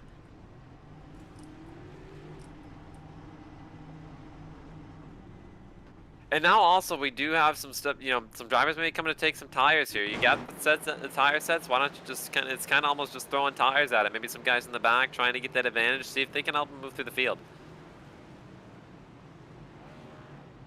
Tell you what, it kind of reminded me of back in the day when you run Bristol dirt and everybody just be knocking down the fence at the end of the race. Yep.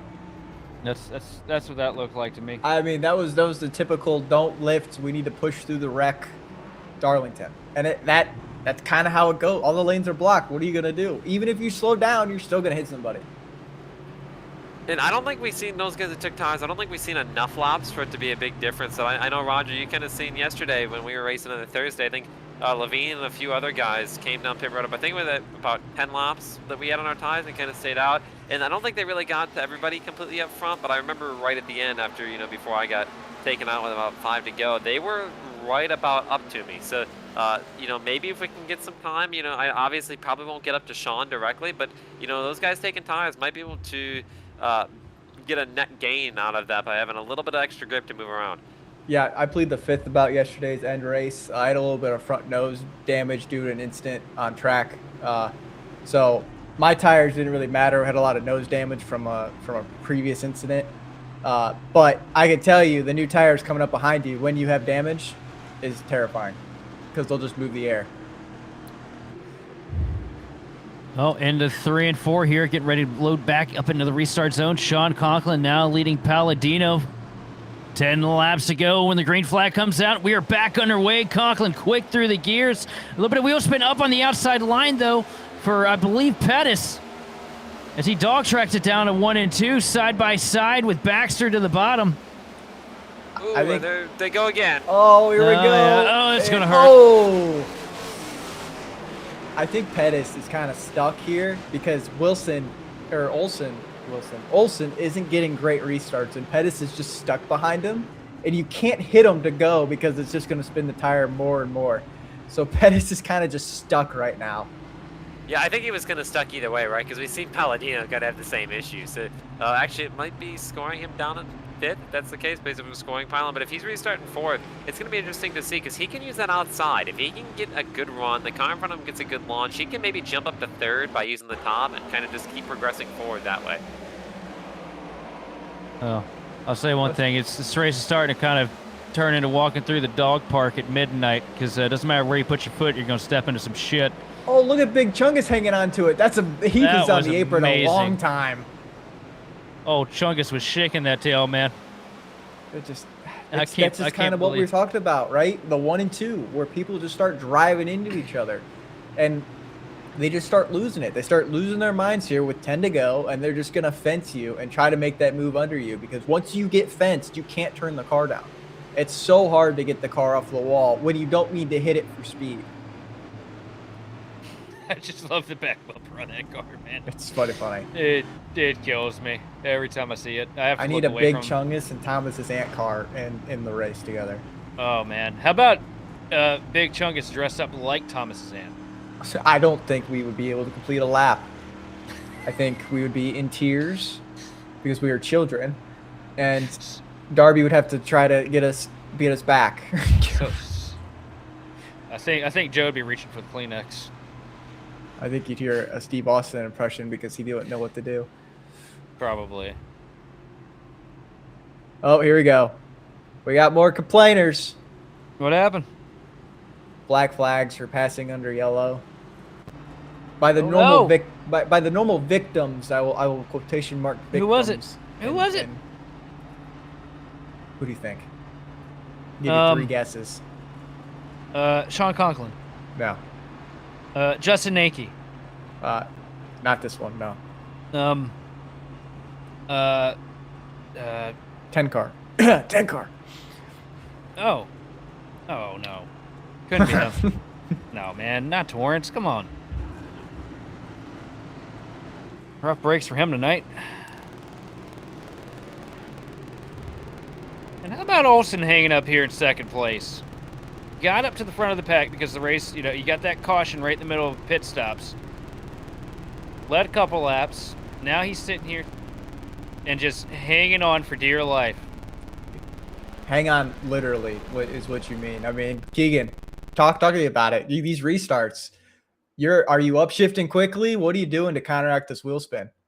Yeah, I try and just really feather the throttle. I feel like if I upshift pretty quickly and do a really quick shift, the car is going to kind of be underpowered on the RPMs, right? So now I'm just going to kind of almost be a roadblock, and then I'm just going to get hit and experience wheel spin that way. So I try to kind of keep up by just pedaling through the throttle and not overdoing it, kind of reading what the car is giving me. And then when I kind of get close, I might do a little bit of a short shift, but it's important to not shift too soon because then you'll be the roadblock and get hit, and it's not going to be good from there. Well, 3 more times up through the gears is what these guys hopefully have to get done as we get into the restart zone. A good clean launch again for Conklin. Oh no, the 21 up into the wall. Heavy contact for Olsen. I spoke about him. That's what happened. But here comes Pedro Palladino picking up the pieces here, moving up to second. Now all over the back bumper of the 54 machine of Conklin. And we see Pedro on 4 tires here as well. Is that going to be an advantage or not? I don't know. We've had so many cooling cycles here. I feel like that might lean in for Conklin, but here comes a good run for Pedro around the outside and another caution.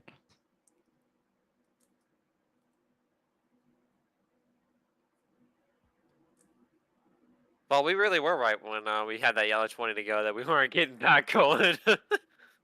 No. Once you get 20 to go, it's just kind of game over. And that looks like Trevor Baxter in the 14 there.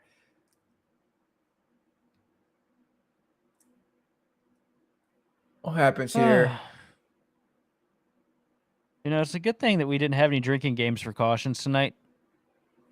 That's not legal for me, Sheldon. We talked about it. Oh, that just looks like ooh. Yeah. There was a corner there. There was a corner there. There wasn't. That was just kind of it was kind of Darlington 3 and 4 with 10 laps to go. I mean, you still got to make the corner though. Oh, I wouldn't be happy. I'm just saying that I wouldn't be happy. Not at all. In fact, I'd be probably yelling on the radio the entire time. And that looked like it hurt. Looked like the brakes didn't work on that other car. Are we going to push into a green-white checker? You guys think we're going to get the 2 to go? Oh, hell yeah. But look, we're not going to go green after this restart, Keegan. Come on. How many races have you ran? This restart. Oh, they're going to wreck again. Well, Don't yeah, worry. we know that one. You want a green-white checker? But look, we've got at least 4 more restarts on tap here. So hold on to your butts, kids. It's about to get bumpy. I think this is where Pettis gets by Olsen, though. Because Pettis has been stuck behind Olsen for it feels like 15 laps because he keeps spinning the tires on the restart. He keeps getting stuck. Yeah, it's going to be interesting to see what's going to happen with Palladino here because Palladino had a really solid launch and it was right on Sean. Even in 3 and 4, he was able to hang in there with the dirty air. Especially now that we're getting toward the end, what is Pedro going to be willing to do? You know, that's where it comes down to as a driver of how how your ethics and morals are. You know, you're either going to send it down in there, or you're going to race clean. So we're going to see right here firsthand what is Pedro going to be willing to do to put himself in the best position to win this race. Well, I'm Pedro. I am sitting here. I'm looking. It is Darlington. It is NiS. We keep getting cautions. I'm looking at the back bumper, the guy who has dominated the series for the past 2 or 3 years. I'm remembering that my car has a front bumper on it, and you know, you send it, and you ask for forgiveness later. If I'm Pedro Palladino, I'm either bringing home the checkered flag or the steering wheel tonight. Sheldon, this is all we're all able to understand this because of your incredible drawing early on, just so you know. Yes. Hang on. Let me get that back up here. Hang on. So Pedro's car has one of these. That's more than Pedro's car, Sheldon. No, I'm drawing Pedro's. Okay. Here, I'll draw so here's the Chevy nose, right? There's the headlights, and then here's the unibrow because nobody's updated their paints. Everybody, please go fix your paints because I'm tired of the unibrow. It's been damn 5 weeks. That's the bumper. Hamburger, maybe an Oreo. I don't know. You eat hot dogs long ways. I don't want to hear anything. But here we are at the restart zone for hopefully the final time. And green flag is back out. Conklin up through the gears very well as we got a couple cars on the wall. Johnny Baldridge knocking down the fence on the front straightaway. That's going to move Pettis. Olsen Good up break. into second, and they are off center here. Here comes Pettis to the bottom, and they are wrecking in the back. I know Pettis is absolutely losing his mind. Absolutely losing his mind Oh, because heavy hit. Olsen didn't go the start before. Now Pedro doesn't go. This is just hilarious. Well, I This mean, is- now it's going to be interesting to see because right when Pedro had that good restart, he was on the bottom. He's on the bottom again now, so can he take advantage of that again? I don't know. I did hear that. Yeah. Roger, you got beef jerky? You know, he bought me dinner. He saw a lot. I don't know what he's doing. Look at this 12 car. Oh my God. Oh, somebody's feel like- taking somebody to dinner here because they got screwed. He bought me crab fries and told me I'm pretty. Hang on. Did he give you the old Edstrom question? Did he? No. Did he walk up to you, Roger? And hang on, I'm trying to find the sound. I have it on here somewhere. Oh, He walk hold on. up to you, look you in the eyes, and say, What that booty hole do? You're wild for that. That's insane. No, he did not. He treated me like a lady. He was a gentleman all night. Gentleman and Aw. a scholar. "What a sweetheart." As we see this wreck, man, it's just it's getting wild out here. Dude, yeah, that's exactly what I said was gonna happen with 10 to go. I mean, it's like I'm a fortune teller. It's just You it's ain't great. you ain't a fortune teller. You could have the pattern recognition of a squirrel, and anybody could figure this out. It's Listen. NIS. It's just, you know, it's just great. This is just, oh, and he got his lap back. Spencer Torrance on the high side, getting his lap back. There we go.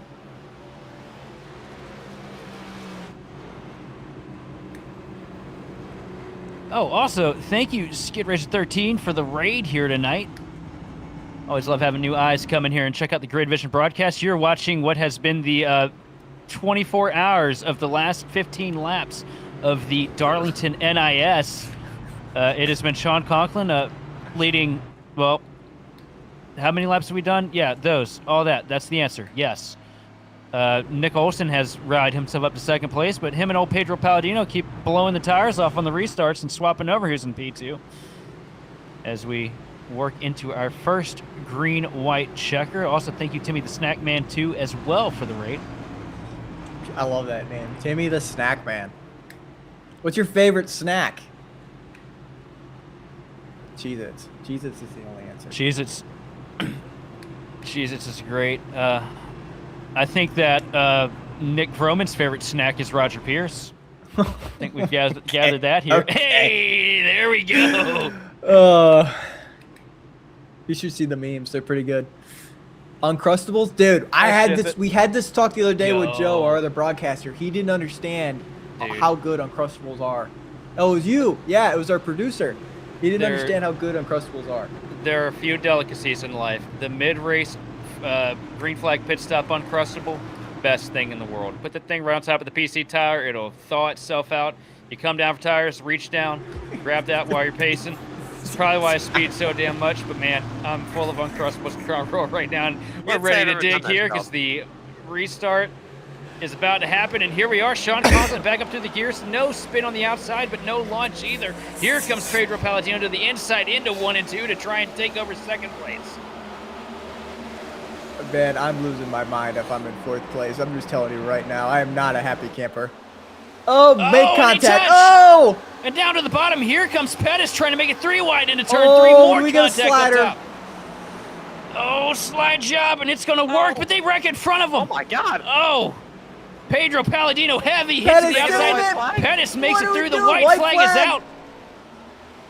And Sean Conklin, well, Sean Conklin is Conklin. He's run away from the field while they wreck behind him. Hold on, I'm A here more wrecking. 2.8 They're still second wrecking. advantage, and they're still wrecking. Does Conklin make it through the long one? No, Big Chungus is around. Oh my God! What is happening here? Hold on. How about But Vincent here we Crowe go. back in the top 5? Through 3 and 4 for the final time here at Darlington is going to be Sean Conklin winning at Darlington NiS. And they are still wrecking. I heard tires. I heard tires going for the entirety while Sean was in 1 and 2 from, I'm pretty sure, the middle of the front stretch. And I just heard James Houghton cross the line with the hood over his windshield, I believe. I don't know if we can get a replay on that, but how about James Houghton rebounding into a top 10? Into a top 10. He wrecked like in the last 3 cautions. Insane. Vincent Crowe coming back after a speeding penalty. We have a lot of new players. And you know what caused this, guys? As we watch Sean Conklin burn it down, this is what caused it.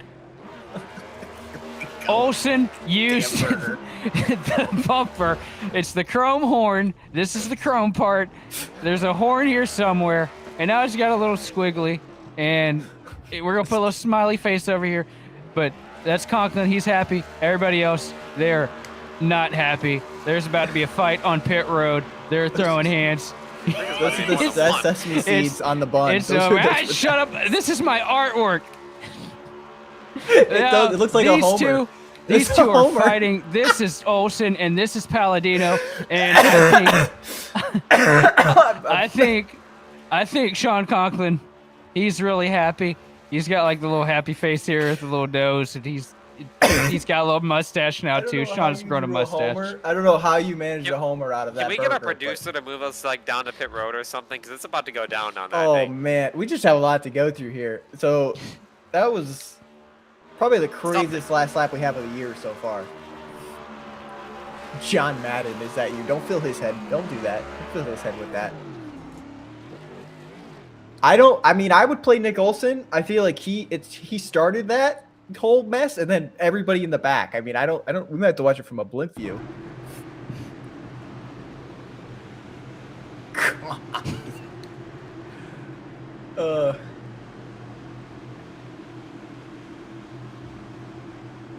How you doing? Here's the restart. You see the outside line does not go. A little too conservative on the launch there for Olsen. It's going to put them side by side with Palladino into 1 and 2.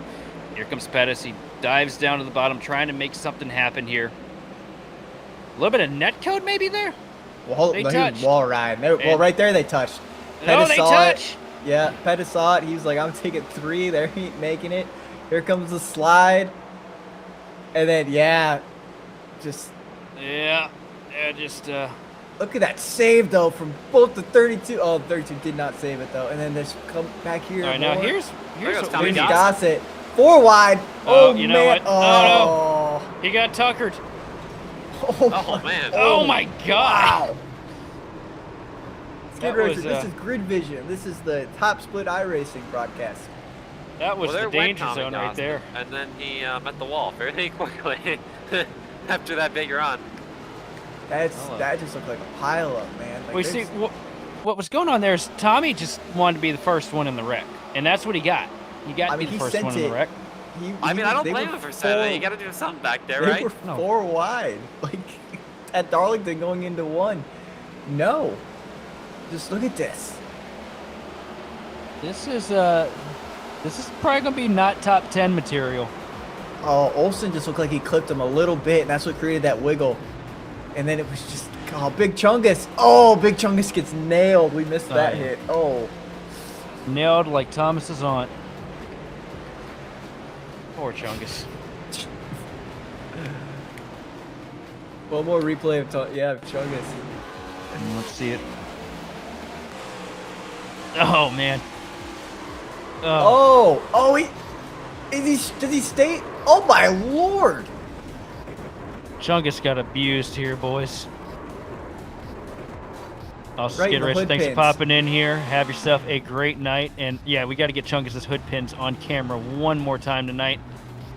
Maybe a sensor bar to go with it. Are the hood pins still there? Hang on. You guys got to see this. This is beautiful. They're probably pierced. Look at that. Just a little, Look at that. Just a little bit.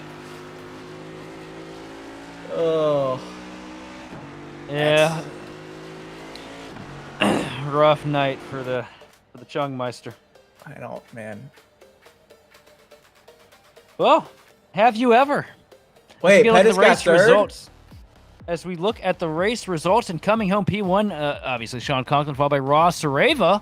Dylan Pettis comes home third over Juice Lim. Vincent Crow comes home P5 with Lee Bezera 6th. 7th goes to Nick Olson with Yuma Yao in 8th. 9th place, the 21 machine of Tyler Bowers with James Houghton rounding at the top 10. Roger. Yeah, 11th be Zach Range, 12th Maggie McGuire, 13th Alan Fox, and 14th Tommy the Wrecking Gossett, 15th Pedro Palladino, 16th Thomas, just Thomas, 17th Ricky Heinen, 18th AJ Stevens, 19th Sean Kaltenbach, and 20th Jose Salas Jr. Big Chungus. Keegan.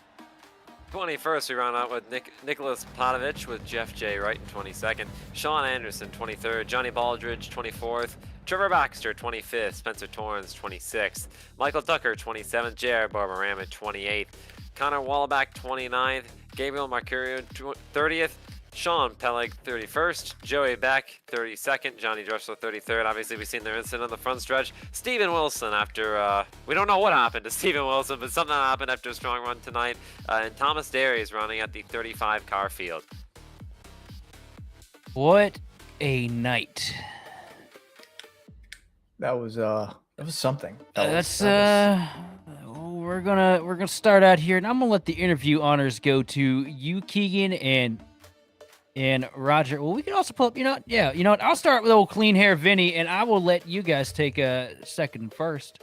So we're gonna pull up our 5th place finisher tonight because our P3 is not here, but we're sitting here with old Vincent Crow. Yes. Coming here, P5, and it's been a long time since we've talked, brother. And what the hell? I think you were like 25th or something on that last restart before the gates of oblivion opened up in front of you. Just talk me through it. The whole race, I want to say, the whole race, I hope the broadcast caught me at my best. This was a Vincent race where I didn't cause problems. I just ran my pace and I just waited for opportunities. They wrecked in front of me. I hit the brakes. No shipping anyone this race. I did not ship and send anyone. Very proud of that. That final restart, I was just praying the whole time. I wanted to finish the race. I don't know what happened. They were killing each other. I got cars zigging and zagging and going left and right, up, down, and center. And the seas parted, and your boy got 5th place for no reason, starting dead last. Probably the slowest car in the field. Well, you did get Big Chungus there too. I'm surprised that you survived that because you got the full weight of Big Chungus slammed right in the door. I mean, that would have knocked anybody else out. So what is the training routine for you to survive a blow like that from, a 525-pound rabbit? Well, through the grace of the Lord, all things are possible. So write that down. Okay. Confirmed. Keep the wheels straight. Confirmed. Vincent Crow has plot armor and 9 lives. Got That's it. right. Checking. Oh, and I have that reinforced bumper. That reinforced bumper helps. Oh yeah, the one I've been drawing. I could draw it again if you want. No, please, no, please. I'm already hungry.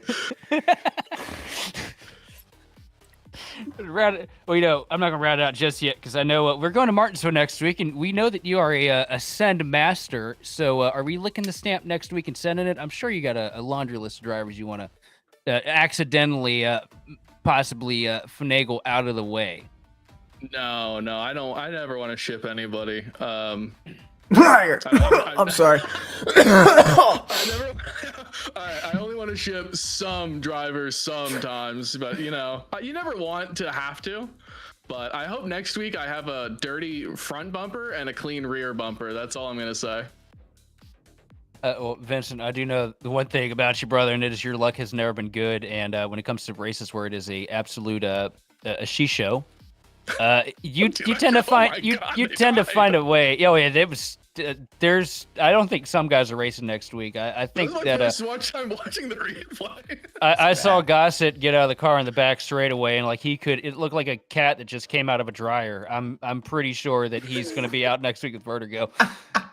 But praying for Tommy in the panhandle, praying for him. If everybody could just go on Twitter right now and just hashtag prayers for Gossett, that would be amazing for all involved in tonight's race. But to round it all out, man, who do you want to think and shout out for the podium finish? Because you did put together a good performance, being there when it mattered the most and keeping the car in one piece all night. That's the biggest key here, and you managed to get it done. obviously OSC, Outlier Speed Company, had a really consistent car this whole race. Been fast throughout the year. Just didn't qualify because I was gonna start almost in last place, and I ended up starting in last place. So I just rode it. So I want to thank them. Obviously, this is a throwback paint. It is a throwback to the 1972 Pop Cola James Harvey Hilton. This time of year, I always think about him because this time of year is when he and his son Tweety passed away. So worked for him back in 2015 and 2016. So I think about those guys a lot this time of year, and I love running his throwback. I think that car looks sick, and so thinking about those guys. And Crisis King, much love. That's it. That's all I got. Well, Vincent, thanks for coming up here. Looking forward to seeing what you capable of next week at Martinsville. I'm going to hand it on over to Keegan Sabilo. But I thought that we had Dylan Pettis up here, but I guess he decided he wanted to hide away. Too rowdy of a bunch tonight, so I guess I'm handing on over. Old man bladder. He's got old man bladder. He's whizzing. He said he'll be right back. All right, well, I'm going to hand it on over to you with June Salim. Me, Keegan. I don't care. Keegan. There we go. Keegan. Okay, great. I wasn't sure on that one. All right, June. Well, tonight we've seen a lot of chaos, but we started with a lot of long runs early on that turned into chaos quickly. How are you feeling tonight? How was your car handling through the long runs, and then as we went into the short runs here at the end? I mean, to be honest, I don't know how I finished P4 because I ripped the tires in both of the runs that we had. And I mean, I want to thank Race EPI for the sets, and I did not think we were going to get P4 out of any of that, but luckily chaos happened and just interesting racing, let's just say. I just don't know how we even got there. Yeah, it was definitely interesting to watch from up here. I mean, how was it behind the wheel? Were you kind of just focused on moving forward, or were you a little nervous kind of seeing these guys? Because I mean, there was a lot of 3-4 wide action. There was basically wrecks everywhere. Wrecks that happened, wrecks that didn't happen. It was a lot of chaos. I mean, I was just focused on what was ahead of me, man. I just didn't care if I got dumped from behind or if I got bumped from behind. I just looked forward. I just didn't even care what was behind because I knew what was important was just getting up through the field on those new tires. For sure, definitely. Darlington seems to always have some sort of chaos, but I think if we start to talk about chaos and sim racing, we're going to look forward to next week at Martinsville. You plan on joining us for Martinsville, and if so, what's kind of your thoughts on it next week? And you feel pretty confident? I know everybody's been talking about it, so I'm just going to ask it. Everybody's been talking about their lists. I mean, do you have some sort of list created, or are we clean so far? I mean, I'm just going to ride through the back in Martinsville, man. I mean, it's going to just be caution fest, and I don't expect it to have any green flag pit stops or even go past lap 25 laps on the run. So I'm just going to chill in the back and then move my way to the front for the last quarter of the race. For sure, yeah, awesome. 25 laps. You're shooting for a long green flag around Martinsville. But yeah, no. Before we let you go, you got anybody to shout out that made this night possible for you? I mean, I want to shout out to you guys for broadcasting this race, and Race EPI, of course, for the sets, Gerald Liebert, and pretty much Sean Anderson for for racing with me tonight and giving me help with the adjustments.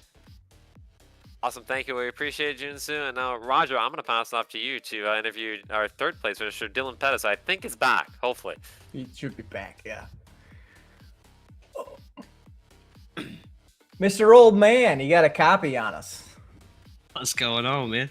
Oh, just sharing our tennis balls together, cutting out our walker stuff. Hey, man. Third place. Tell me about it. I mean, that's kind of crazy. You had the restarts there with 15 to go. It just seems like you were stuck in either lane that didn't go and trying to make the passes at 1 and 2.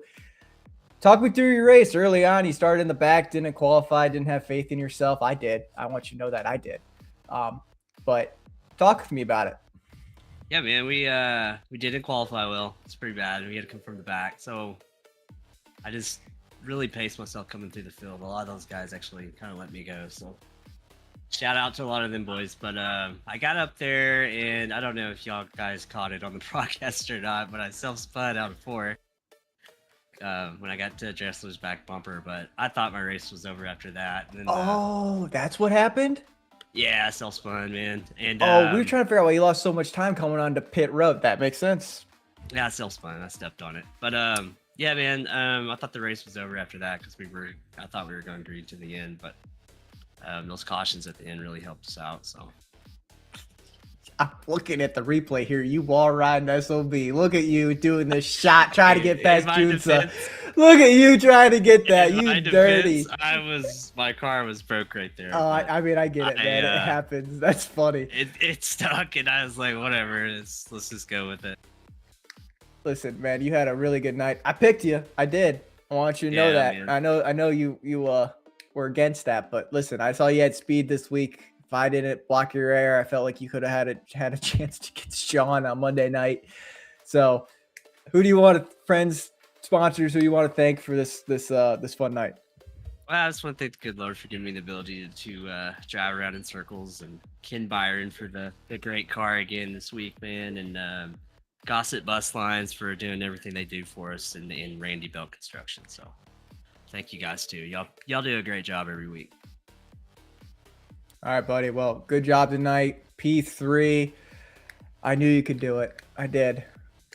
Thank y'all, man. So we'll see you a little bit later. That's Dylan Pettis, P3. Man, what a night. And you know what, Roger? I think I'll be nice to you here. You know, I've had plenty of opportunity to interview old Sean Conklin up here in the booth, and I feel like it would probably be better for the viewers at home for you to get under the hood of this thing and kind of take charge here. Are you sure you want this? Man, go for it. I want to see. I want to see that chemistry. Let's go. Sean Conklin, do you got a copy? I have a copy, and I'm not happy about it. Okay. See, this is how this is gonna go. Little brother, I think you did a great job tonight. Tell me about your race. Tell me about the wheel spin that you perfectly executed with 2 tires. Tell me about the charge by Pedro Dressler, how you held him off. Just tell me about it. It's just overall, probably one of the better executed races that I've done, except for hitting the wall a few times in that first run when I was trying to figure out how to fuel save around this place. But we eventually got it figured out, and we're just digging all night long. I was really, really hoping and really hopeful that when we got that green flag pit stop that we were going to have a chance for that thing to go to the end. But unfortunately, that wasn't the case, and we had to fight to stay up front there throughout those 19,000 cautions there at the end. But, you know, that's how it goes. It's a 2-lane racetrack, and people try to make it a 4-lane racetrack, which, I mean, we all know I would be doing it too, so... can't really blame him. That's just gonna happen. Caution's gonna happen here with these short runs. But yeah, overall it was a great night. Just kept clean air on the nose the whole time. Just kept searching around, changing the lane up a little bit as the track progressed, and yeah, it was just a great night overall. Did you accidentally hit the clutch going into 3 and realize it was gonna slide? Because I did that the other day, not realizing how the car was gonna react. I did. You know, the red and white walls kind of hypnotize you here. You know, you go down into 3, you think it's 1, and then you clutch and you realize you have no engine braking and plow the wall down. But then you think iRacing for these heavy-duty composite bodies, and you don't get any damage, and you continue on with your day. So I was thankful we didn't get any wheel damage from that, even though we should have. All right, buddy. Well, good race. I mean, executed well. I mean, you kind of were flawless. Fastest lap of the race. What is Sheldon's deal called with that? Sheldon's my super duper fast guy of the race, and congratulations for winning such a prestigious prize, Sean. Yeah, we will be paying. I think I'm going through a tunnel right now, actually. Oh yeah. So anyway, Sean, friends, family, sponsors, you want to thank for tonight? I just want to thank this setup, everybody at Ryko. This was an absolute heater, and the track conditions were perfect for this race. This is probably the best it's felt all week. Just Gossip Bus Lines, Randy Bell Construction, best 1 tire, And yeah, that's about it. All right, buddy. Well, another question is, how are the teeth feeling? Are we good tonight? You know, they're actually starting to feel worse, which is not a good sign. But I think it's supposed to get better after tonight. So that's why I sound like I just woke up 5 minutes ago, even though I did. But that's not the reason why I sound like I woke up 5 minutes ago. You know, you catch my drift here.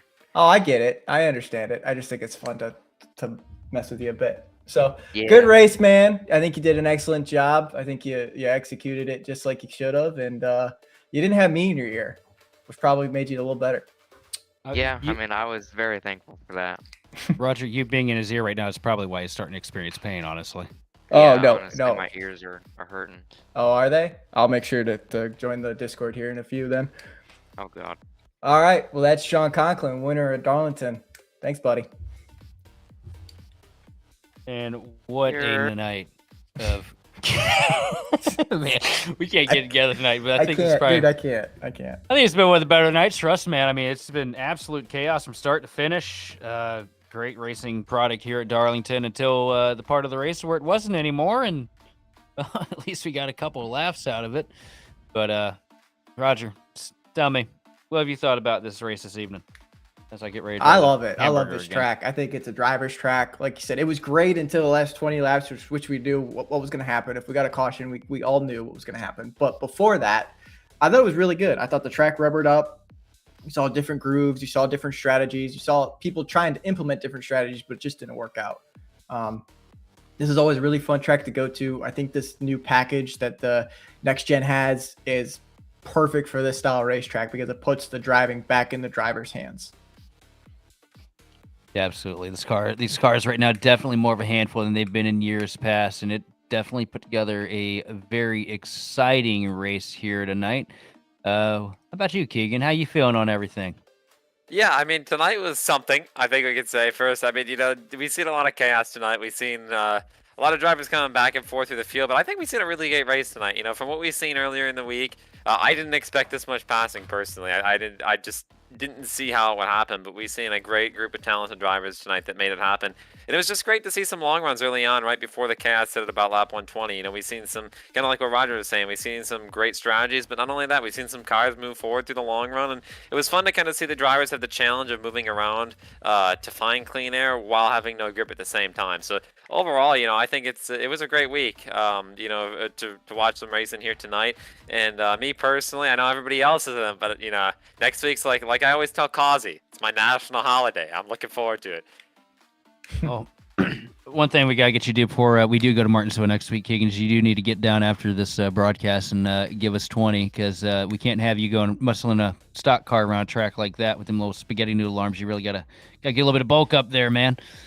I don't know if I should be offended or not, you know, from that. If he can do it, I can do it. Come on now. I think I'm skinnier than him. Ah, man. I don't know. See, Kazi isn't here, first of all. And second of all, he didn't tell me. Like, I didn't say anything that was self-deprecating tonight. So, like, it's gonna come next week. You're gonna do it all week next week.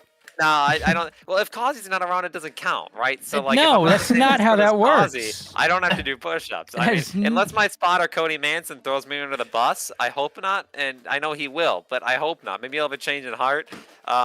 You know, I'm pulling senior rank over here. Nah, you start that stuff next week. We're gonna roast. You're siding with Kazi over me, Sheldon. I'm offended. Oh yeah, dude. If it means you have to do push-ups, I side with whoever. I think that's hilarious. Yeah, you don't even know what happens. You know, Roger, they started doing the stuff. I used to always say that I don't belong up front. And every single time I said that, Kazi made me do push-ups after the race and turn my camera on and then critique my form while I did my push-ups or whatever. And now he's like upping me or whatever. And now I'm not even doing anything. I'm just getting told to do push-ups. I don't know if this is like bullying or something or what this qualifies. I need you to stop talking because my teammates are going to take this idea and I'm going to have to do it because I just tell them I'm a 5,200 and I'm a nobody. So I just need you to stop because I'm going to end up doing push-ups now. Welcome to the party, my friend. You guys need to get who's the youngest on the team over there, Roger? Right now, is it Finn? It's Finn again. No, yeah. you guys gotta get that boy bulked up. That's what you need. He's a gymnast. He's already bulked up. Oh well, crap. Keegan, what are you doing with your life, man? What do you mean? I drive race cars, Sheldon. We've got off the rails. Those, It's been a great. those late models aren't the easiest thing to handle, especially Well, that's on a why we're 95 trying to degree day, get. That's why we're trying to 200 get you in laps. shape. Because once you talk about wanting to do trucks or something at some point in life, you know, an extra 100 miles tacked on to a normal length race for you, you'll be falling out of the seat. We can't have that. That's a bad look for us. We'll be motivated. Don't you worry. You know, and that's when we just tell Kazi that he didn't do his job. You know, we'll fire back at him. We'll twist him around a little bit, all right. right? Let's close it out, fellas. We ain't throwing Causey under the bus here. But either way, from the entire Grid Vision team, we'd like to thank you for watching and participating in the chat. For more information on getting your league broadcasted or supported by gridvision.live, contact us on Facebook, Discord, or info@gridvision.live. A special thank goes out to Andrew Cardinal IV of Whiplash SimCAD for providing all the incredible cameras that we use on all of our Grid Vision broadcasts. Also, make sure to stay locked into the channel as we go off air so we can rate another member of the iRacing community. Once again, congratulations to Sean Conklin with his dominating performance here tonight from Darlington. This has been Sean Atkins, and I've been joined by Roger Ears Pierce and Keegan Sabilo, as well as our fearless leader, Austin Derbyshire. And we will see you next time on The Grid.